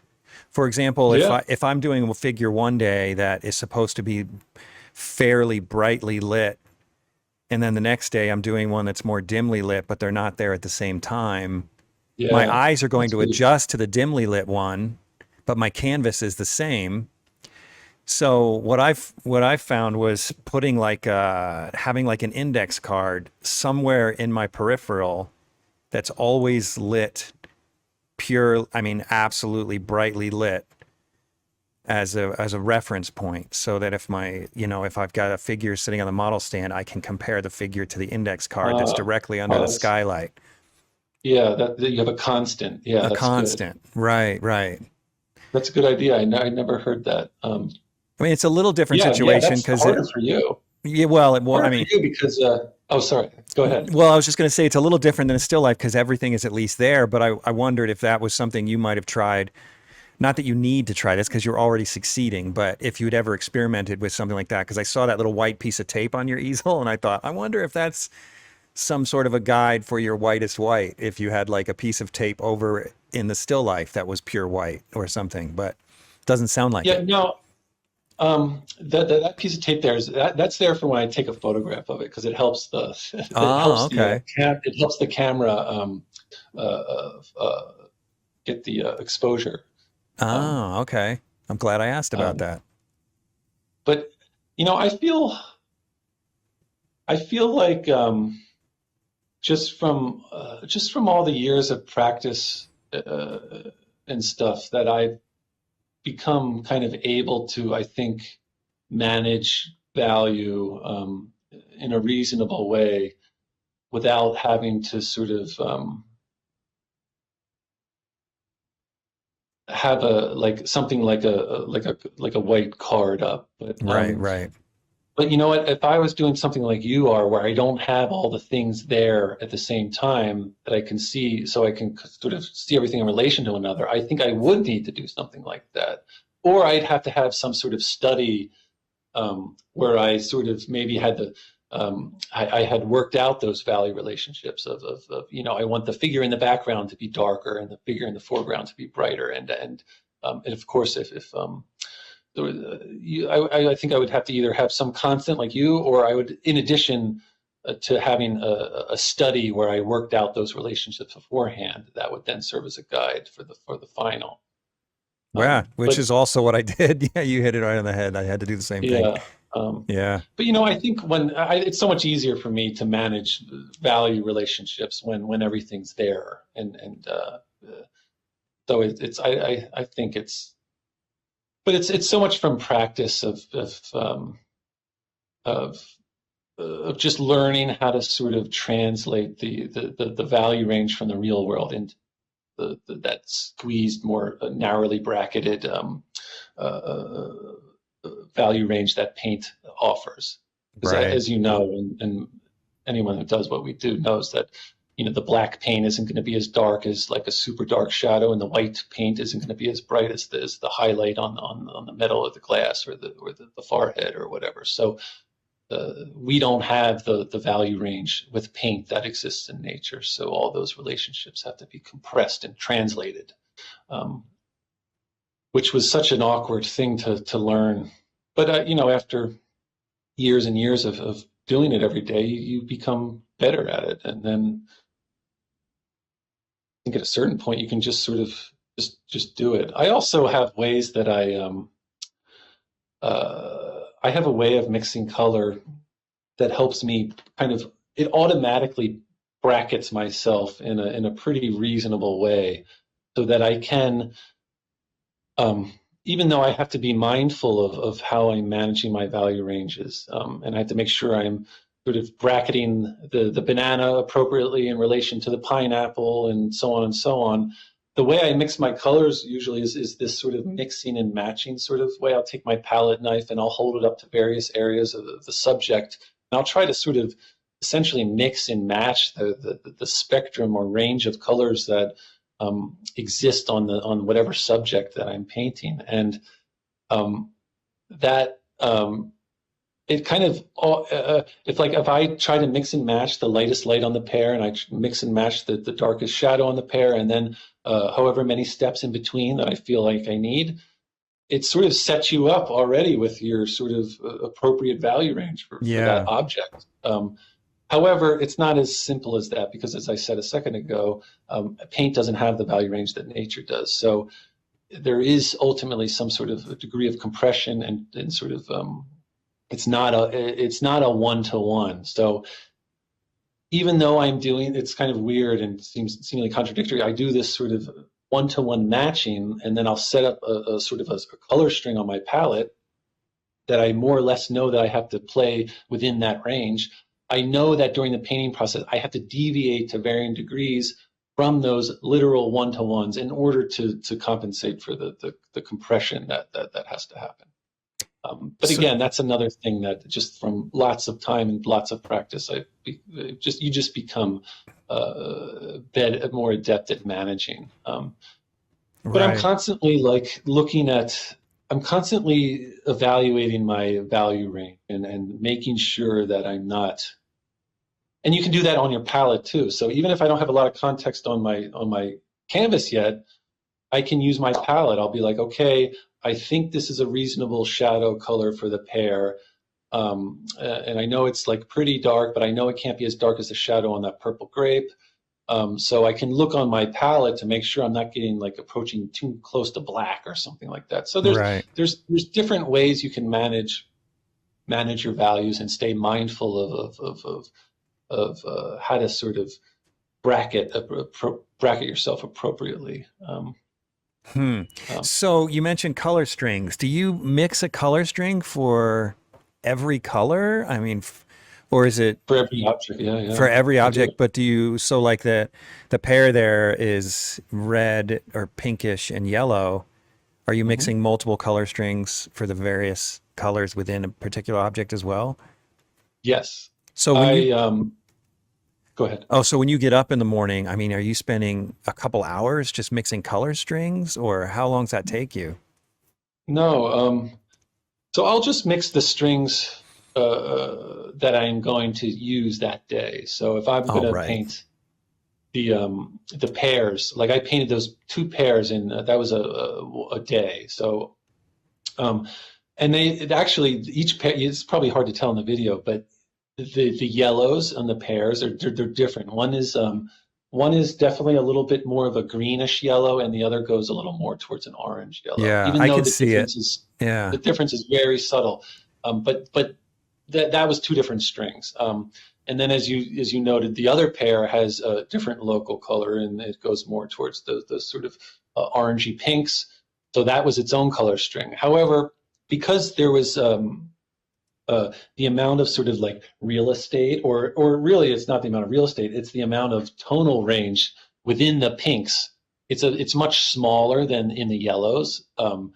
So I didn't need to have as many steps in that string for that. Like for the pink on the side there, I only had 3 colors mixed up for that. Whereas for the yellow string I used for the pear, that was much more like probably like 7 or 8, maybe even 9 steps. Can you briefly just explain what a color string is for those who don't know? Yes, a color string is just a range of colors that you can pre-mix that are representative of the thing that you're going to paint that day. So for example, when I was going to paint this pear, with my palette knife, I would look at the shadow color or any target color within the pear, and I said, okay, I'm going to try to mix that color. So I would, just through trial and error on my palette, mix it, take a guess at what I think it needs to be, what sort of combinations of colors will yield that target color, and then I'll hold it up. I'll hold it up to the real pear. If that was the real pear, I would hold it up to the area that I'm trying to mix to, and if it didn't match, I would go back to my palette and make whatever necessary adjustments I thought I had to, and then retest it. And if it matched, great. And then if it matched, then I would move on to let me try to mix up that halftone and try to fix that on my halftone on my palette. And then once I got that, then I'll move out another step. And then I just slowly move across the form from the darkest dark to the lightest light. Not necessarily in that order. Sometimes I go, it doesn't matter what order I do it in, as long as I get all the colors I need. Then I have that sort of series of little steps that are representative of the spectrum. And then it just makes painting it so much easier, because I basically have everything I need to paint before I've started to paint. And then it makes modeling a lot. It frees me up. It kind of subdivides the processes that we have to sort of do in order to paint. So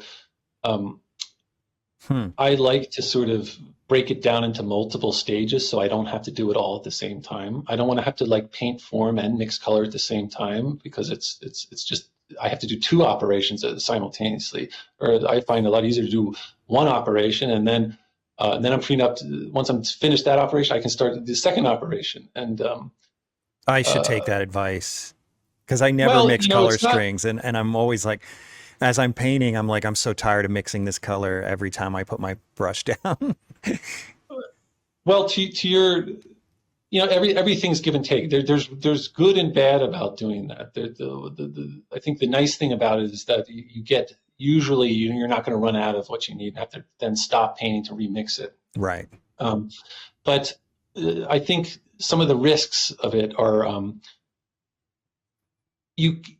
pre-mixing tends to kind of sometimes get colors that are almost too monochromatic, and you might miss out on some color shifts and some that exists within the thing. So yeah, but you're pushing it though. You're tinting. You're tinting as you go, right? The hue. Yeah. My color string will my color string is varies in hue value. The hue is essentially the same, but it will vary in chroma and value to represent the light effect on the object. Right. So yes, I'm creating a color string that represents the light effect. So it will be my lightest light will be also the most chromatic color. If it's usually that's the case. It's not always the case, but usually the lightest moment is also the most chromatic moment, assuming the hue is constant. And then as the surface turns away from the light and gets darker, you're going to be dropping value and chroma. So that hue, the color that I mix in the lightest light will get darker and basically grayer as it approaches the shadow. Right, but I mean in real time. So like if, let's say you're painting a pear, in nature, pears are not plastic, right? They don't have a monochromatic surface. So even though technically you mix the form, you looked at the general hue, chroma, and value changes as it goes over the form when you pre-mix the string, are you still kind of dipping into your colors a little bit off in the periphery just to subtly tint in real time? Yes, and I try to be really vigilant about that and try to be really willing to do that, because if I don't, I usually will end up with something that feels too monochromatic and too sort of manufactured instead of naturalistic. So that's one of the that's something that I feel like you have to be willing to do when you mix color strings, because your color string probably will not be representative of the full range of little subtleties and variations that exist within that thing. So it gives you the main idea, but then you have to sort of be willing to tweak and adjust on, as you said, in real time. And I will try to, in my color string, I do try to like say, oh, there's moments that are the same value, but there's like either subtle hue and or chroma shift. So I do try to represent that in my color string. So sometimes my color string will have like little sort of side, like sort of little shoots off in little directions here and there to try to represent that variety in nature. Mm-hmm. And then in addition to that, I'm also having to go to sort of mix with the brush as I'm painting to hopefully sort of say, oh, this part goes a little more this direction that I don't have pre-mixed. Yeah. So I felt like I've gotten better at managing that. And also asking about the time. It used to, when I first started doing it, it definitely took a lot of time because the amount of trial and error required to mix and match, it was just like, I was just so bad at mixing a color. And you might think your color is pretty accurate until you actually hold it up to the corresponding spot on your subject. And then you realize what you thought was pretty accurate on your palette is not even close. So then it takes a lot of time. It would used to maybe take me easily, sometimes I would spend 40 minutes just pre-mixing.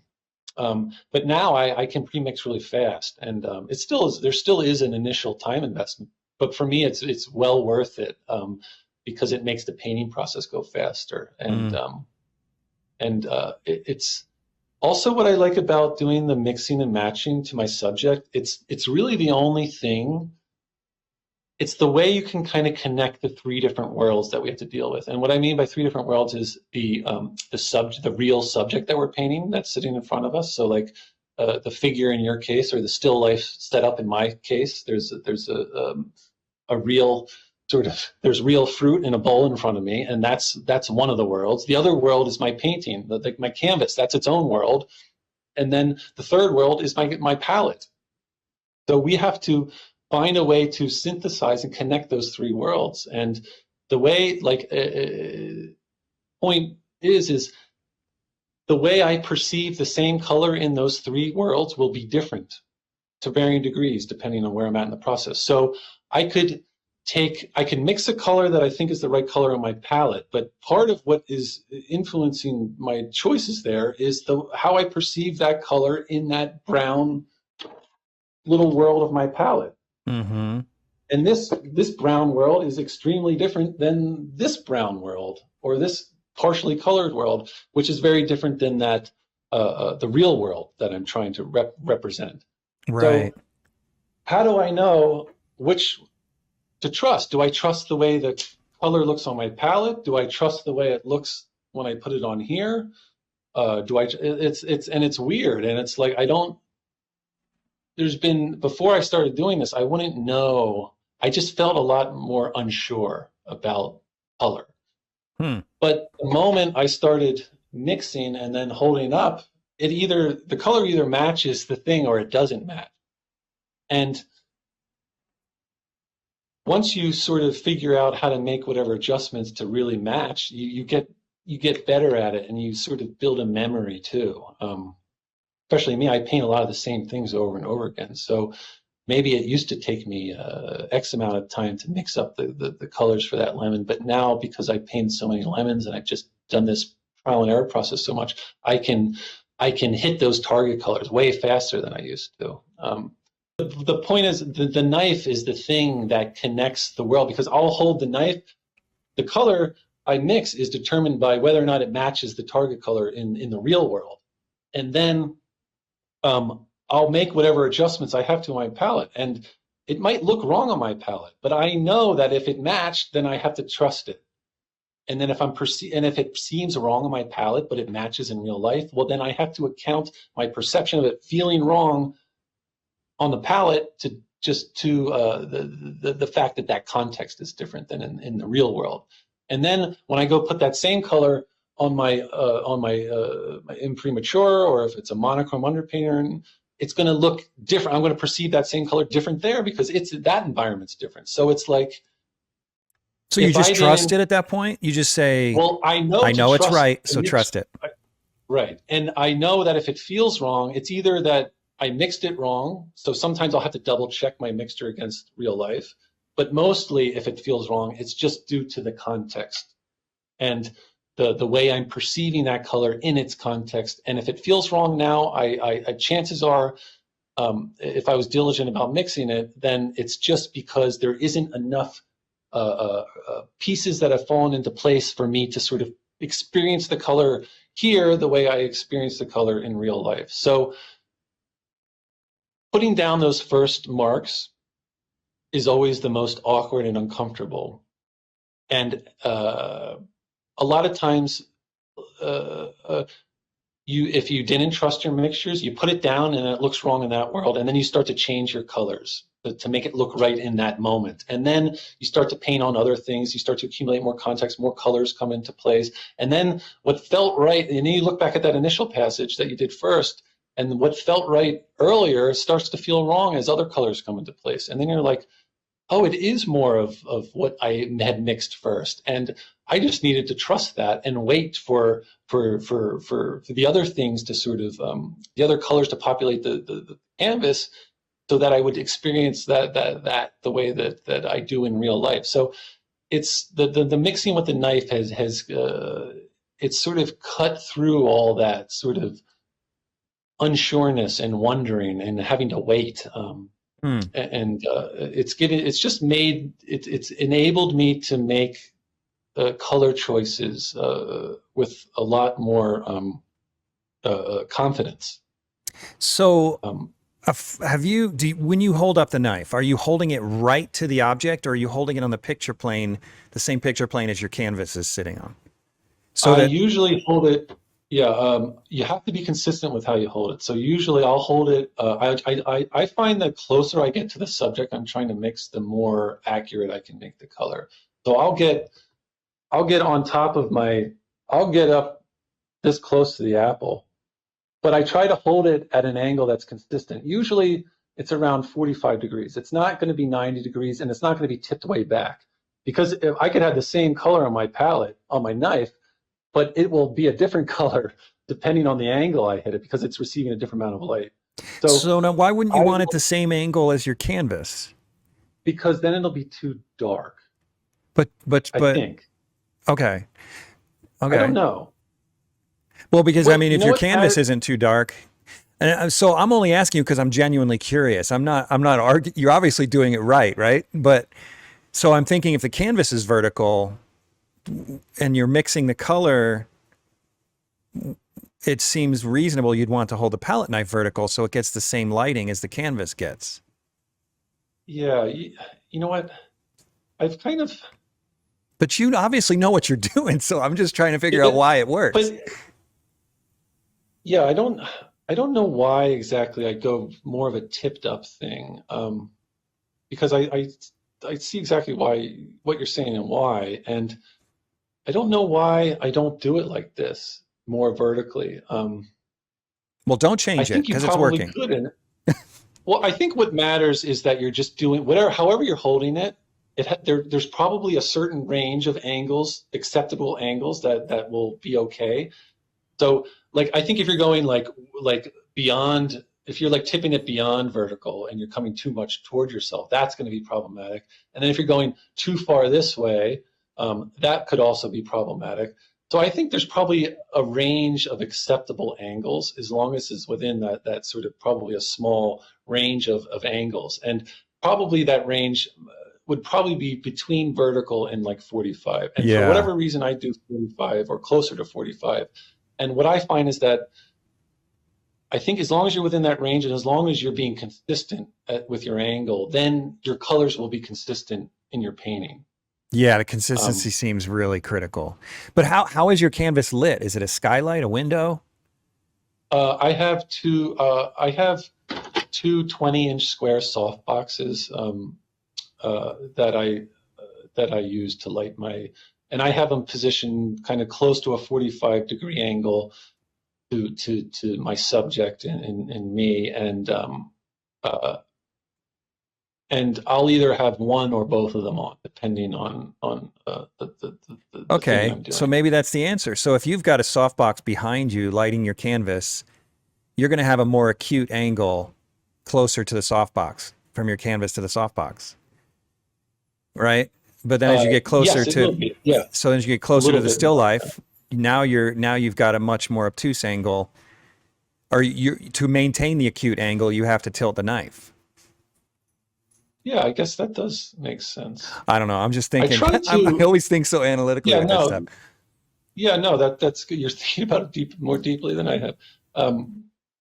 Well, you're working instinctually. So what it sounds like you're doing is just intuitively going, okay, it's right at this angle, and that's fine. Because intuition, sometimes we underestimate intuition. You know how much how important that Yeah, I is don't in even this know that stuff. it is. You know what? I'm remembering more now where I kind of got this from. It was Jacob showed it to me, and he saw it from this guy. It's called the Carter method, and it was this artist who's like it was kind of a gimmick. Not to be a jerk, but this artist had this sort of method that he created where his whole sort of marketing sort of angle was like, you don't have to be a painter to make paintings. And he developed this little sort of tool, which is essentially what I've been talking about, of how to sort of mix and match colors in an environment. And he created this like little metal tool with, it's like kind of like a little circle, and then there was like this little sort of tab on the other side that would you would put your little color sample on, and then you could hold it up to the thing, and you would just make whatever. You just trial and error on your palette till you're hitting a match, and then you do that. You have to sort of mix and match enough sort of areas within the subject matter to sort of accumulate enough sort of color string to paint the thing. And then it was just kind of almost like a paint by numbers. You remember sort of, oh, this mixture corresponded to that part on the subject, and then you kind of just put it in that area. And so Jacob had bought that DVD, and I remember he was watching it in the studio, and he did. I think he's like recognized that it was a little bit gimmicky, but also that there was something kind of interesting about that too. Like something can be a gimmick, but also still there can still be value to it. Yeah.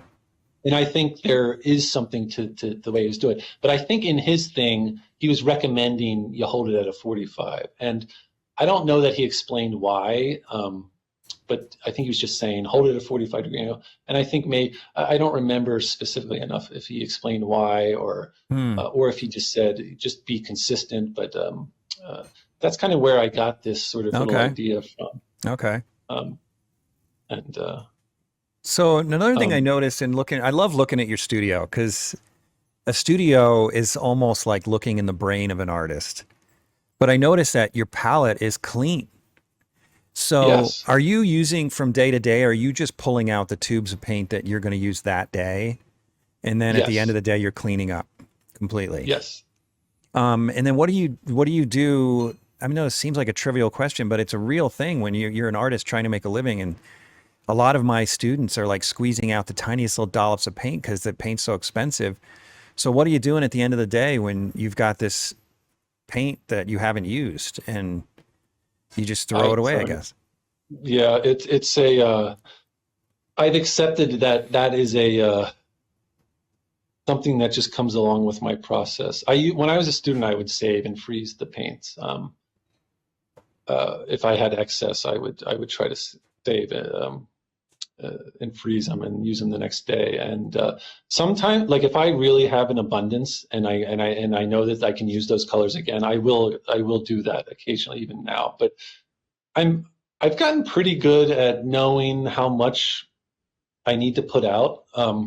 But inevitably, I always do put out a little bit more than I need. You kind of, if you're pre-mixing in strings, you kind of need to, that just kind of happens automatically. You end up with a little bit more than you need.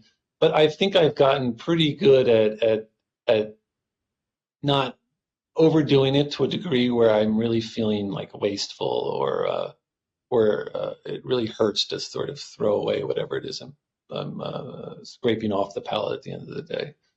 Yeah, So it uh, is a sacrifice, but I feel like it's not that. To me, it's worth the sacrifice. yeah. I throw away a lot of paint too. In my palette, I keep the piles of paint on there, and then just when they dry out, I scrape them off and throw them away. But it's Oh, amazing how many piles dry out before I'm done using them. So I mean, we all throw away yeah, paint, I guess, but yeah. It's I for keeping the palette clean, my first palette I had when I was a student, it was so like I didn't do that at all, and it turned into such just a horrible. It was just like the palette was causing more harm than good because it was just so dirty and gross. And so I was like, you know what, I'm going to get a new palette and I'm going to just keep it nice. And because I was still so like young and I hadn't really created any habits yet, I was able to kind of just like I was still very much a clean slate, so I was able just to sort of create a little habit right at the beginning of always wiping and cleaning off my palette and always cleaning my brushes at the end of the day. And I'm like a slob and lazy with so many other things in my life, but for Oh, whatever reason, I interesting. was able to create a good habit with my brushes and my palette. No kidding. I never would have pegged you as a slob. I think people who Well, maybe that's not the right word. okay, because I always imagine people who are so meticulous in in control, and I mean that as a compliment. In painting, I always imagine them being that way in the rest of their lives, but I guess that's not always the case. Yeah, I don't. It's like I think I'm pretty organized and I don't. I would never call myself like an organized or neat person. I'm like somewhere in the middle. I'm kind of like I'm not completely like sloppy and careless, but I'm also not like a neat freak by Right. any means. I'm somewhere in the middle, and then with certain things, I go more in one end of the spectrum, and then with other things, like the rest of my. If I panned around my studio right now, you would see that there's a lot of crap around. But sometimes if it gets to a certain point, it starts to bother me, and then I have to like, okay, I need to put everything away. Because especially as a still life artist, when you're setting up a new still life, I have to like bring all this stuff up to try. It's like I'm having it's like a role, it's like a casting call. So I have to bring out all my actors and they all have to sort of try out for the part. And it ends up in like, my studio's covered with glassware and plates and utensils and drapery and fruit, all these different produce and stuff like that. So it certainly get to a point where I have to sort of bring it back to, to, to, to, to whatever, Do clean you again. enjoy the setup stage? And how long does it typically take you to set up a still life?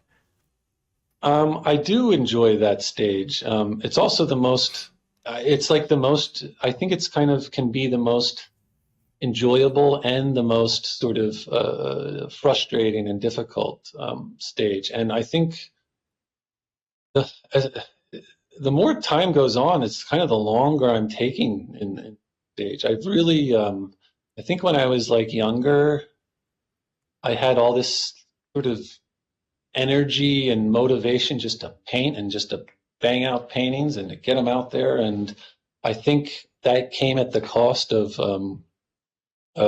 sort of the quality of composition. And I sort of learned as time has gone on that I need to spend a lot more time in the planning and preliminary stages of designing the composition and making sure that things are ready to move on to really making a real painting out of. And so now it's like my process used to be I come if I was like finished the painting the day before, I would come in that morning with new stuff and probably by like before lunchtime, I had something set up and I was like drawing after lunch. Hmm. But now it's like I don't. That almost never happens now. Now it's like days usually of me sitting in front of these things, Really? feeling Days? like Wow. depressed and unexcited and uh, uh, feeling like oh, it's like I'm trying to get more and more in a place where like I won't let myself move on until I feel really excited about what's in front of me. And it has to sort of, I'm trying to really listen to to what the setup's telling me and what my feelings are about it. And I'm trying to sort of be less of like the artist that just has to make a lot of paintings and more of the artist that would is trying to be more of a quality over quantity. And so to me, that means I need to spend more time composing and planning and I'm trying to sort of really make sure that I feel excited about what I'm doing before I move forward. I totally Just relate to dudes that. all Oh man, do I ever relate to that? I feel like I it's like spent 20 years I don't making need to make any more mediocre paintings. I've made enough exactly. Yeah. mediocre stuff. I want to, it's like, and it's too, as the older you get, the more you value your time and how, and you become more aware of how brief our time is here. So it's like, gosh, I'd rather have, I'd rather make 5 really good paintings than 20, like whatever paintings. Like it's, I really want to be more of that mindset now. And so I don't know. It's like, and it's really hard to, and I think too, it's like the more we do this, the harder it is to get ourselves excited. And I don't think it's like I was being dishonest with myself earlier in my career. It's more just like I think my standards were lower because I wasn't as sensitive or as aware of what maybe is a good picture and what's not. So it's like I'm more probably things I might set up now, like a few years ago, I would have probably been like, oh wow, this is great. I'm going right for it now. But now I'm like, no, it's not there yet. Keep searching, keep digging, keep trying to just trying to just dig deeper really, and trying to make sure it's trying to make sure there's a certain level of impact, and trying to be honest with yourself of whether or not that you're feeling that. Then to sort of help myself further in that respect is really I've so see the value of making studies now, whereas I didn't before. I thought that if it just looked good on the table, it would look good as a painting, and that's just not the case at all. Something can look great on the table, but that doesn't mean it's going to translate into a painting. So now I've really realized that I have to make studies for, and I pretty much do for everything, unless it's really small and simple. I might just go straight to finish, but I try to make studies now. And now I'm finding that I'm making all these studies that I'm not then turning into paintings, because they'll be, after I make the study, I'm like, ugh, there's just something here that's not ready yet. So with some things, I was like, really, and it hurts because there'll be certain things within that composition that you are excited about, but then there's other things, there's other problems that you can't resolve or can't figure out. So then you're like, well, I can't do that. I can't move forward because I haven't answered all the questions. I haven't solved all the problems here yet. So hopefully I can maybe come back to this on another date. And so that's kind of more how I'm being. I have these like, I've had these studies, and there's like little seeds in them, but they haven't been developed enough. They haven't grown enough into something yet. So I have to just wait maybe and hope that I can come back to it. And then there'll be something that I can maybe find, discover, or be revealed to me that wasn't previously. So I think I'm valuing the idea that you have to really spend time with things, and you have to live with things longer in order to really sort of see them for what they are. And we all know what it's like to sort of be excited about a painting. We make a painting, and then like a month, 2 months, however how much time later, we look back at it and we're like, oh my goodness, I see all these things now that I didn't see before. And maybe how could I put myself in a position where I can be more sensitive to that stuff sooner than later, so I don't have to just wait for the hindsight to kick in. So that's making studies, and that's living with the setup longer before you jump into a long-term relationship with it. Yeah. Do you feel like when you were a young painter, and I'm asking this because I felt this way, and I wonder if you might have experienced a similar thing. And I didn't realize it at the time that I felt this way, but I think one of the traps I fell into as a realist was I was just so excited to make a thing look like a thing that I had arrived. Like I made that lemon look like that lemon. I made that face look like that face. And it was only after years of doing that I realized that's not art. Like I gotta put more into it than that. I gotta really think about composition and concept and so on. Yeah, I think you did that perfectly, and I totally relate to that, and that makes sense too, because that's the first thing. The art aspect is kind of the last thing that you can address, and for good reason, because the beginning, you're just learning the alphabet and how to sort of, what are the letters in this alphabet? And then after that, you're like, okay, I can start to sort of put some of these letters together to form some words. And then I can take some of those words to form some sentences. And then, but it's a build, you have to build on it. And you have to start with those basic components, which is, you know, in the beginning, it's just making it look like just representing something in a realistic and believable way. And as you said, that's not art. That's just a rendering. Mm-hmm. And rendering isn't.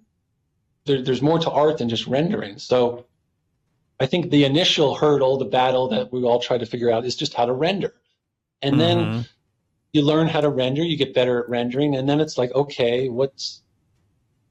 And then I think too, it's like once you figure out one thing, you're freed up to then start to think about other things. So it's like, when I was just trying to figure out how to make the thing look like the thing, there was no space in my brain left for anything else. There was no opportunity to really think deeply about the art, because I was just trying to make sure I got the right color in the right spot. But once you become fluent at sort of speaking the language, then you can start to really say, well, what do I want to say with this language? And that's where I feel like I'm starting to get now, where it's like, what do I care about? What really means something to me, and what do I want to say and share? So that's a lot. That's the hard part, I think. It's like, yeah, I that's agree. the hard part, because you have to find it in yourself and in the world that you live in. And I'm trying to. I think I have this problem of living too much in the past and looking backwards too much, and I'm trying to like.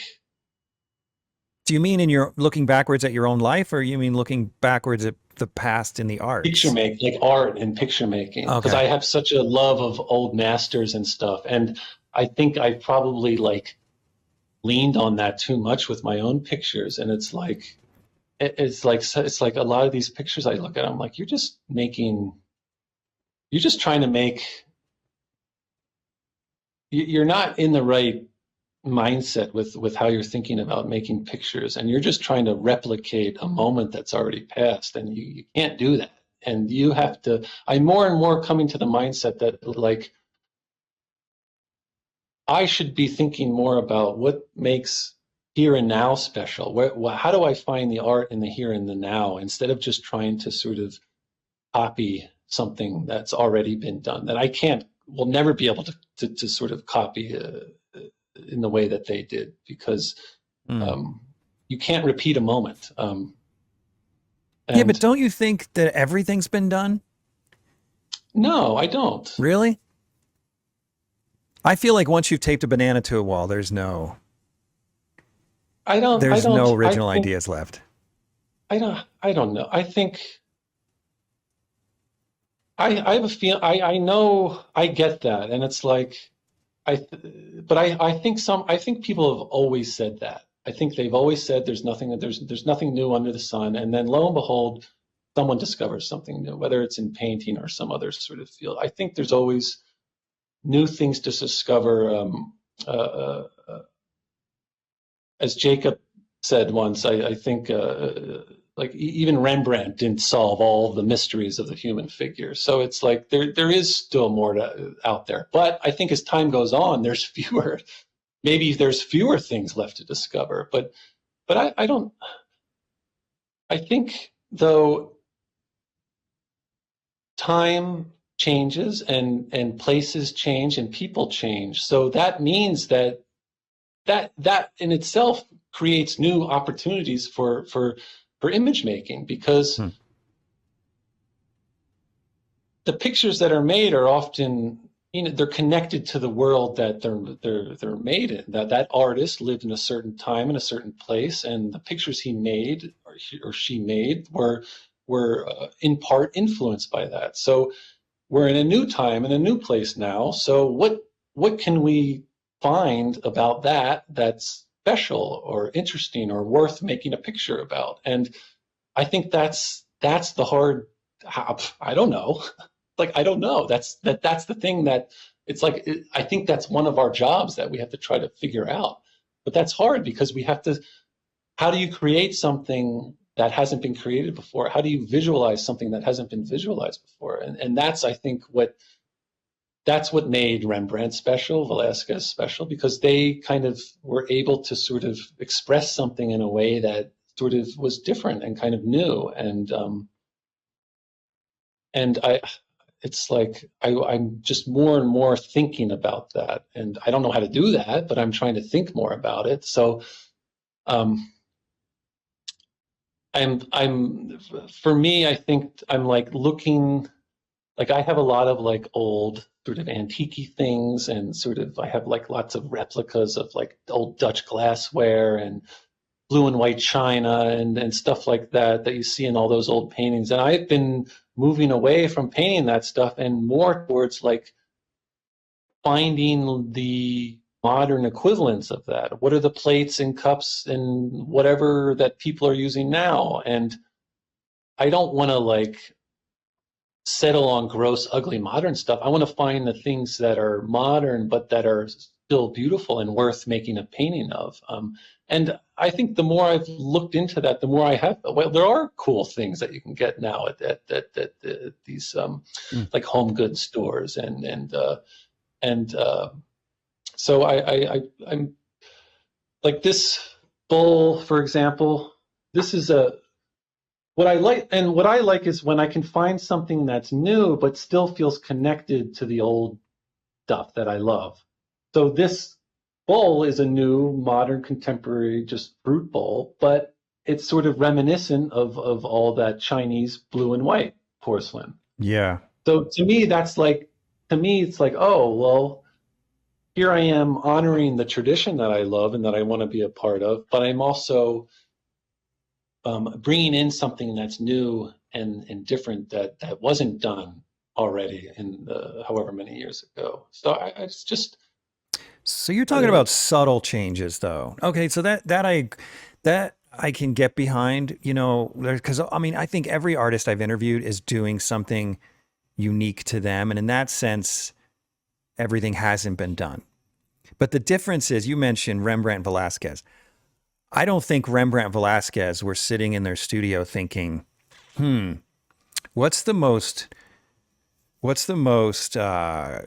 controversial social issue that is happening right now, and how can I be as weird as possible and paint it so that I can be seen as different?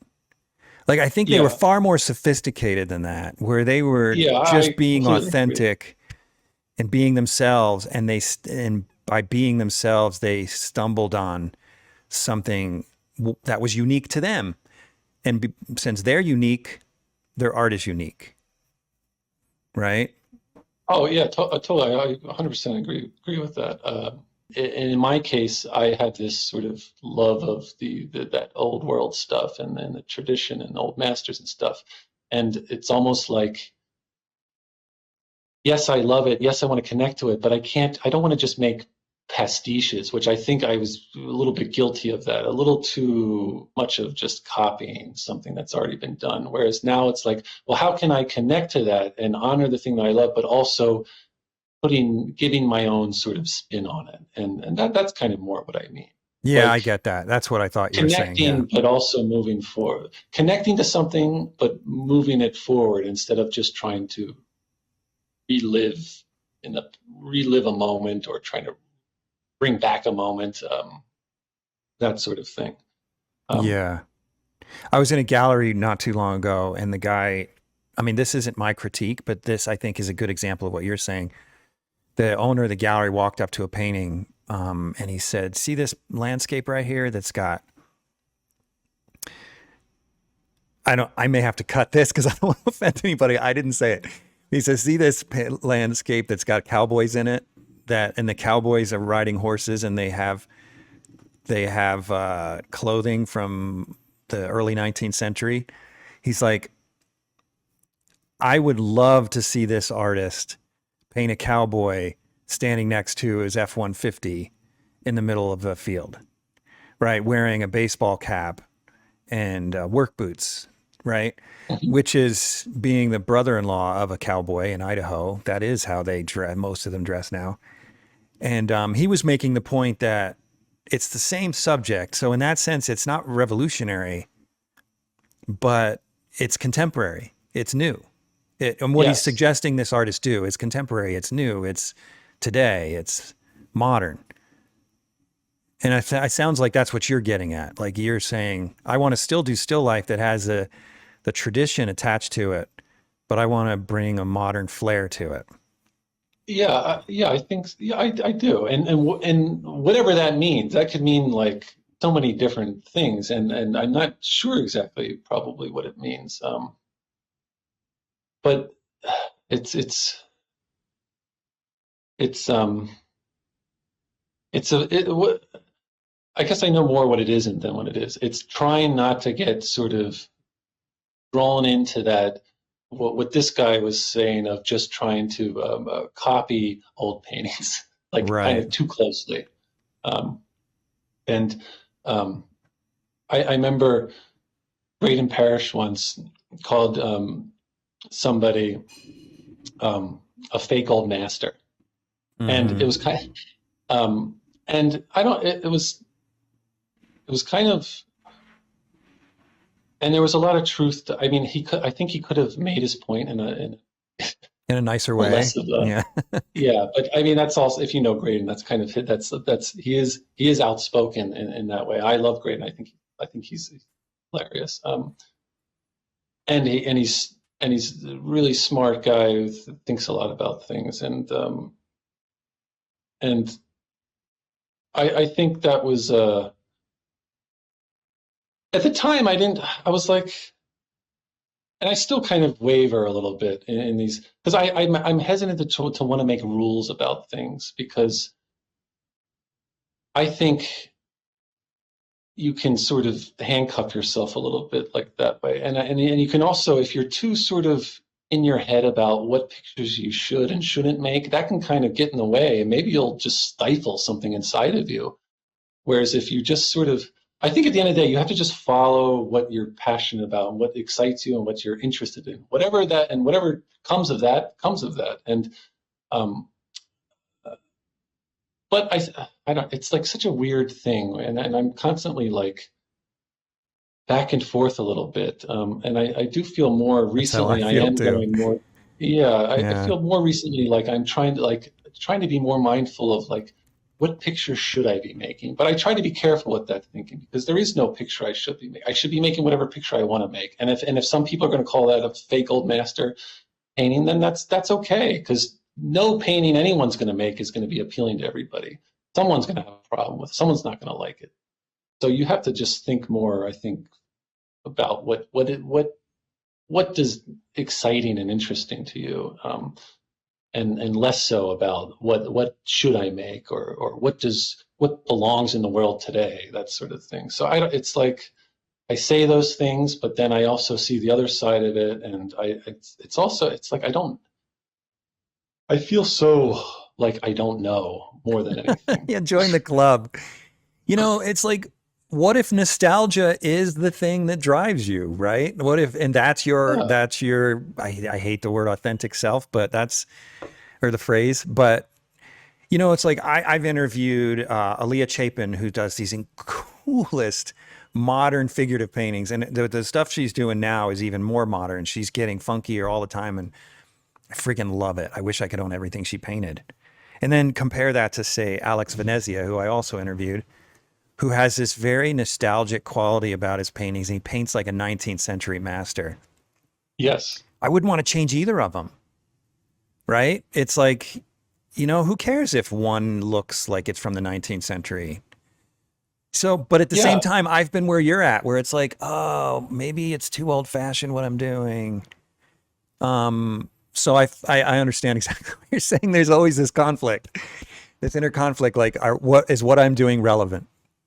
Right, yeah. And that's something I think we all have to be careful with that because what does relevant really mean? It just means I think it kind of just means popular, what's popular. And if you're just chasing what's popular, you might never be figuring out who you are. You might just be trying to please some perceived demand instead of trying to please yourself, or trying to sort of. It's like, yeah, yeah. It's so hard to know what to do and what you should do, and it's hard to listen to yourself. It's hard to know yourself, and I think that's part of what the job of the artist or anyone is to do, is to, who am I, what am I about, and what do I want to express and say and do, and show. And there's so many external influences, and some of them are good, some of them are bad, and it's hard to evaluate all of that and to sort of know what we should do. And to your saying, like, yeah, Alex Denicia has more of, the 19th century French kind of academic vibe, whereas the other girl might not. There might Aaliyah not be Chapin. a historical sort of thing that she lines up with, and that's, both are of course fine. And there's so many people that love the look of the 19th century. So I think it's just.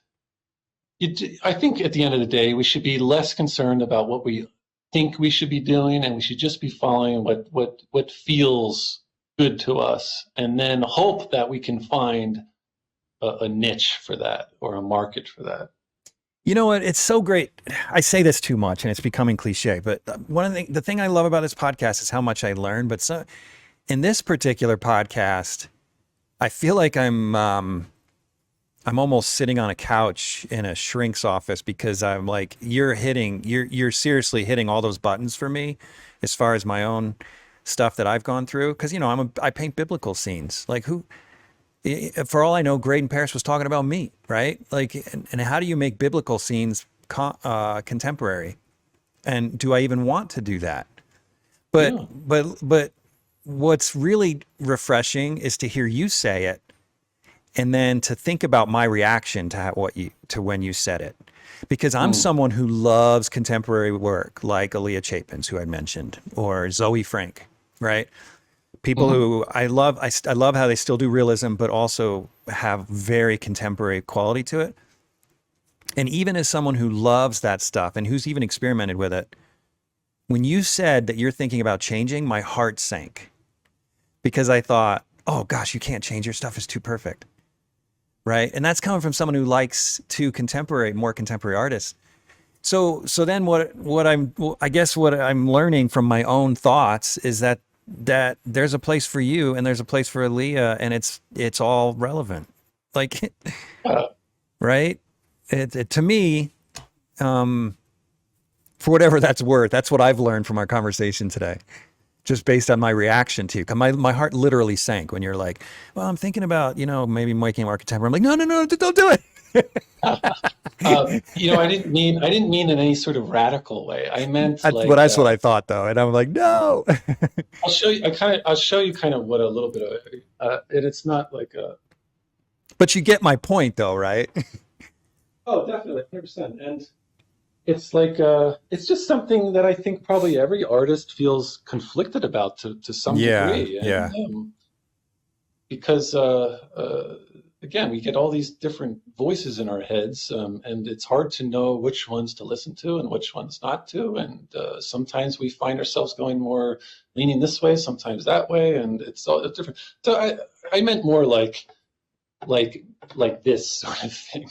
Like, tilt it like toward the camera a little. There you go. Yeah. Like a little more, like I've been like, okay, yeah, that is a little more maybe contemporary. I don't do the black background. Let me try some things with maybe more of a neutral, like middle value background, and let me get some sort of more. I've been messing around with sort of like these lighter sort of fabrics on the tabletop, and the sort of the more modern bowl and stuff like. Yeah.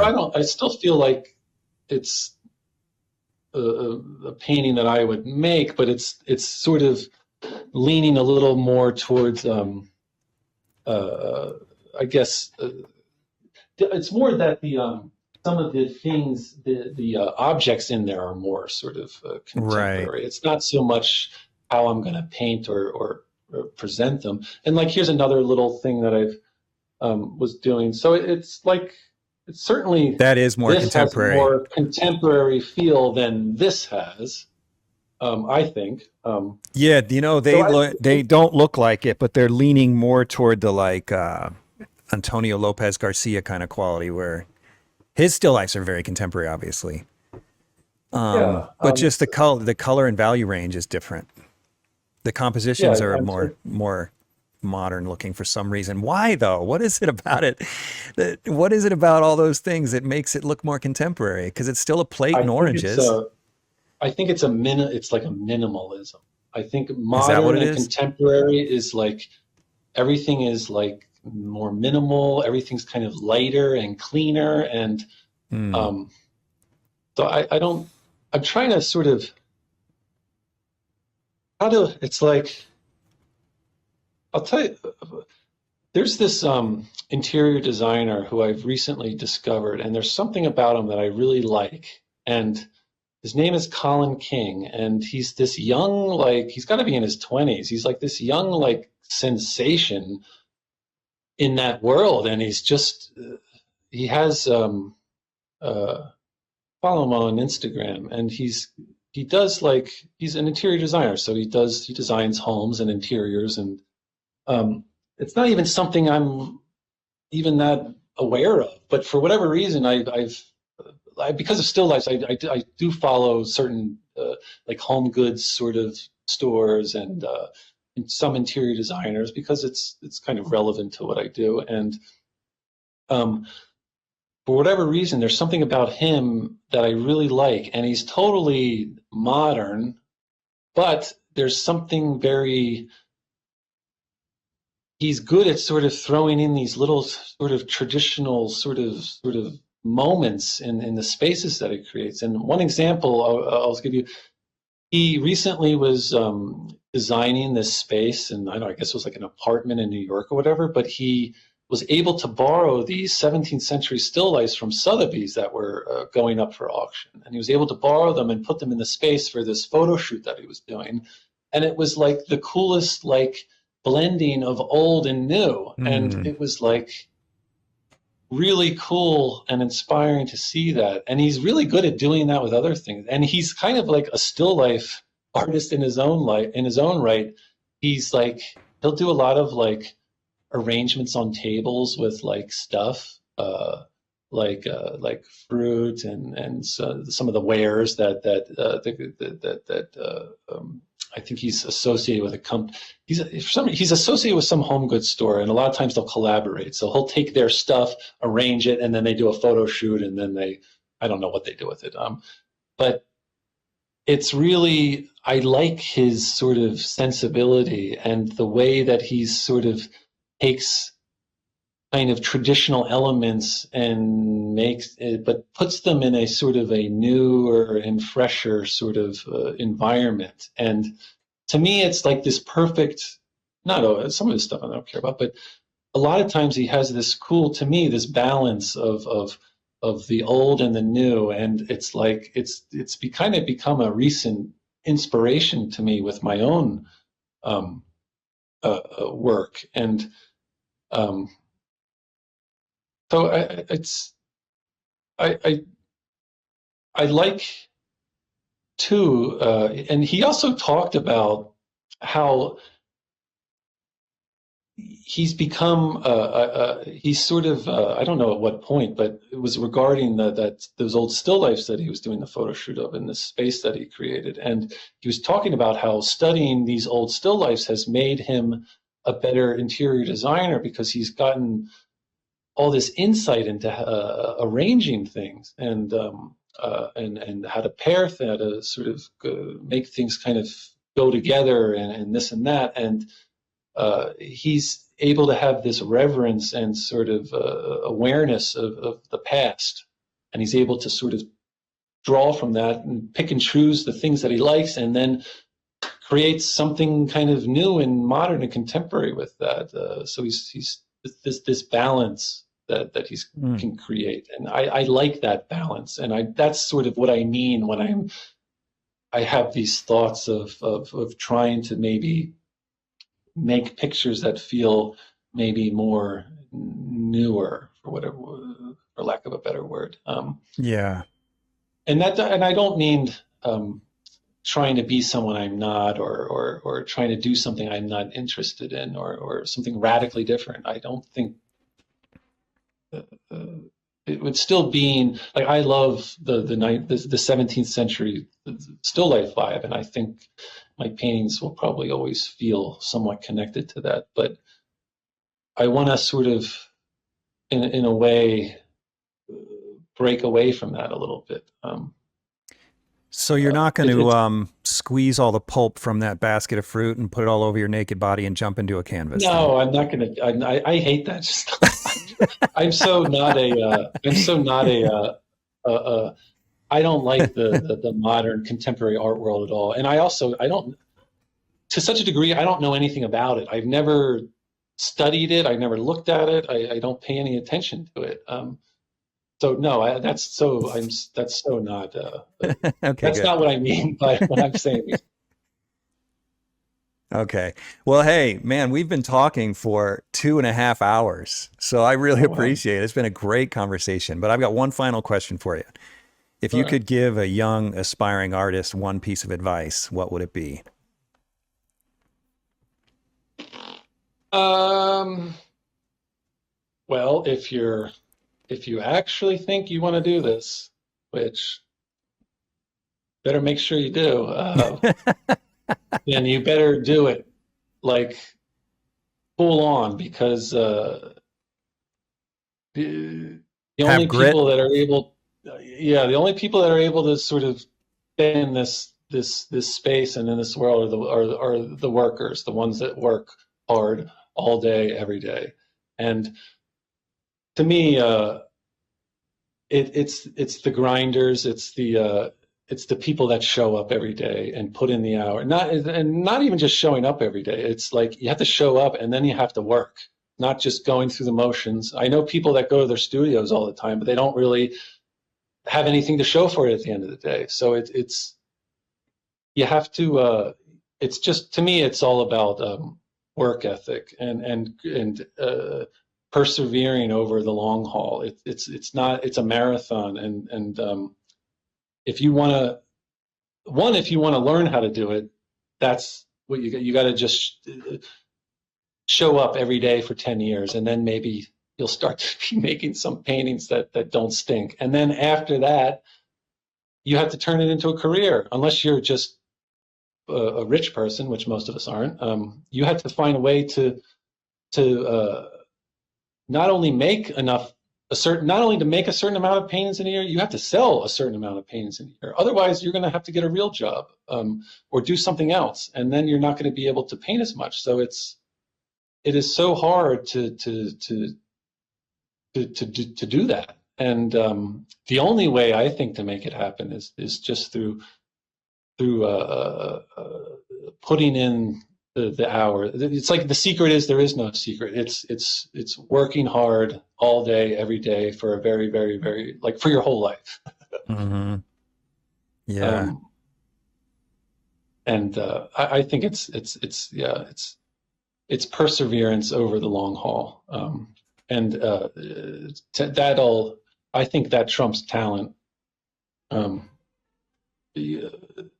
it's like, I think when we're younger, we value talent too much almost, and then we think, oh well, I'm just either good at this, or I'm either not good at that, and then you kind of don't understand until you're older that it's that it's work. It's hard work over a long time. That's how people get good at whatever it is that they're good at. It's not just they were born that way. It's not just the talent. Certainly, talent's a big component, but it's really it's that daily grind. That's the only way to get anywhere, whether it's painting or anything. Yeah, I appreciate that. But you know one thing, because I've been self-employed my whole adult life, pretty much, and I had a handyman business when I was in college, and then that kind of morphed into a custom furniture business because I got a few jobs making. I'm like, I can make you furniture. I had clients that needed furniture. I can make you furniture. So I started making furniture for people, and then I became a painter. Ironically, painting is the most lucrative of the three. But what I found is just being self-employed is what's so hard about it. I mean, if you don't want to work very hard, work for somebody else and just stay under the radar. But if you want to be self-employed, you better be willing to bust your butt. Yeah. And, I'm friends with Greg Mortensen. You guys are buddies, right? Yeah. Yeah. I remember I talked to him many years ago. We were talking about you for some reason. I don't remember, but, I think he was talking, and Greg's the same way, but he was talking about what a worker you are and how just the hours you put in every day. Yeah, 70 hours a week, probably. Wow. Yeah, a lot. Not all painting. And not all painting, but. Oh, I mean, hey, there's so many other things we have to do as painters when it's your job. Yeah. But yeah, it's I'm lucky to it's crazy to feel like it's like you never feel it's always I always feel like it could end at any moment. Yes. I've sold my last. I'm never going to sell another painting. And then somehow you sell another. It's almost like you never feel like comfortable. You never feel like you've arrived. It's only feeling like, oh, I lived to paint another day, and but tomorrow it'd all be gone. So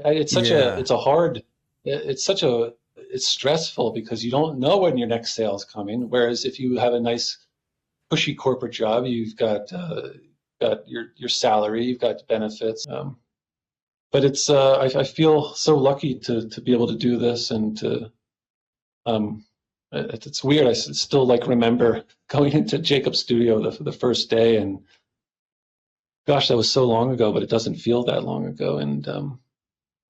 And I think, again, to whatever young people listening, it's just you can learn things that you never thought you'd be able to learn, and do things you never thought you'd be able to do if you're willing to just sort of show up each day and put in the work. Yeah, that's great. I appreciate that. Man, it was so cool to get to know you. I've always been a huge fan, but talking to you makes me even like your work better. It was really, really an honor to get to know you. So I appreciate you being on the podcast. Oh, well, thanks so much, Jeff. It was really nice being here. I wish we could have talked more about you. Maybe you can have me on next time and we can talk about your work. Thanks for tuning in to the Undraped Artist Podcast. If you enjoyed it, subscribe. And if you could, leave a comment or review. That really helps the channel. Please share the show with your friends, and if you're feeling generous, consider a monthly donation at theundrapedartist.com. Thanks again for watching. We'll see you next week.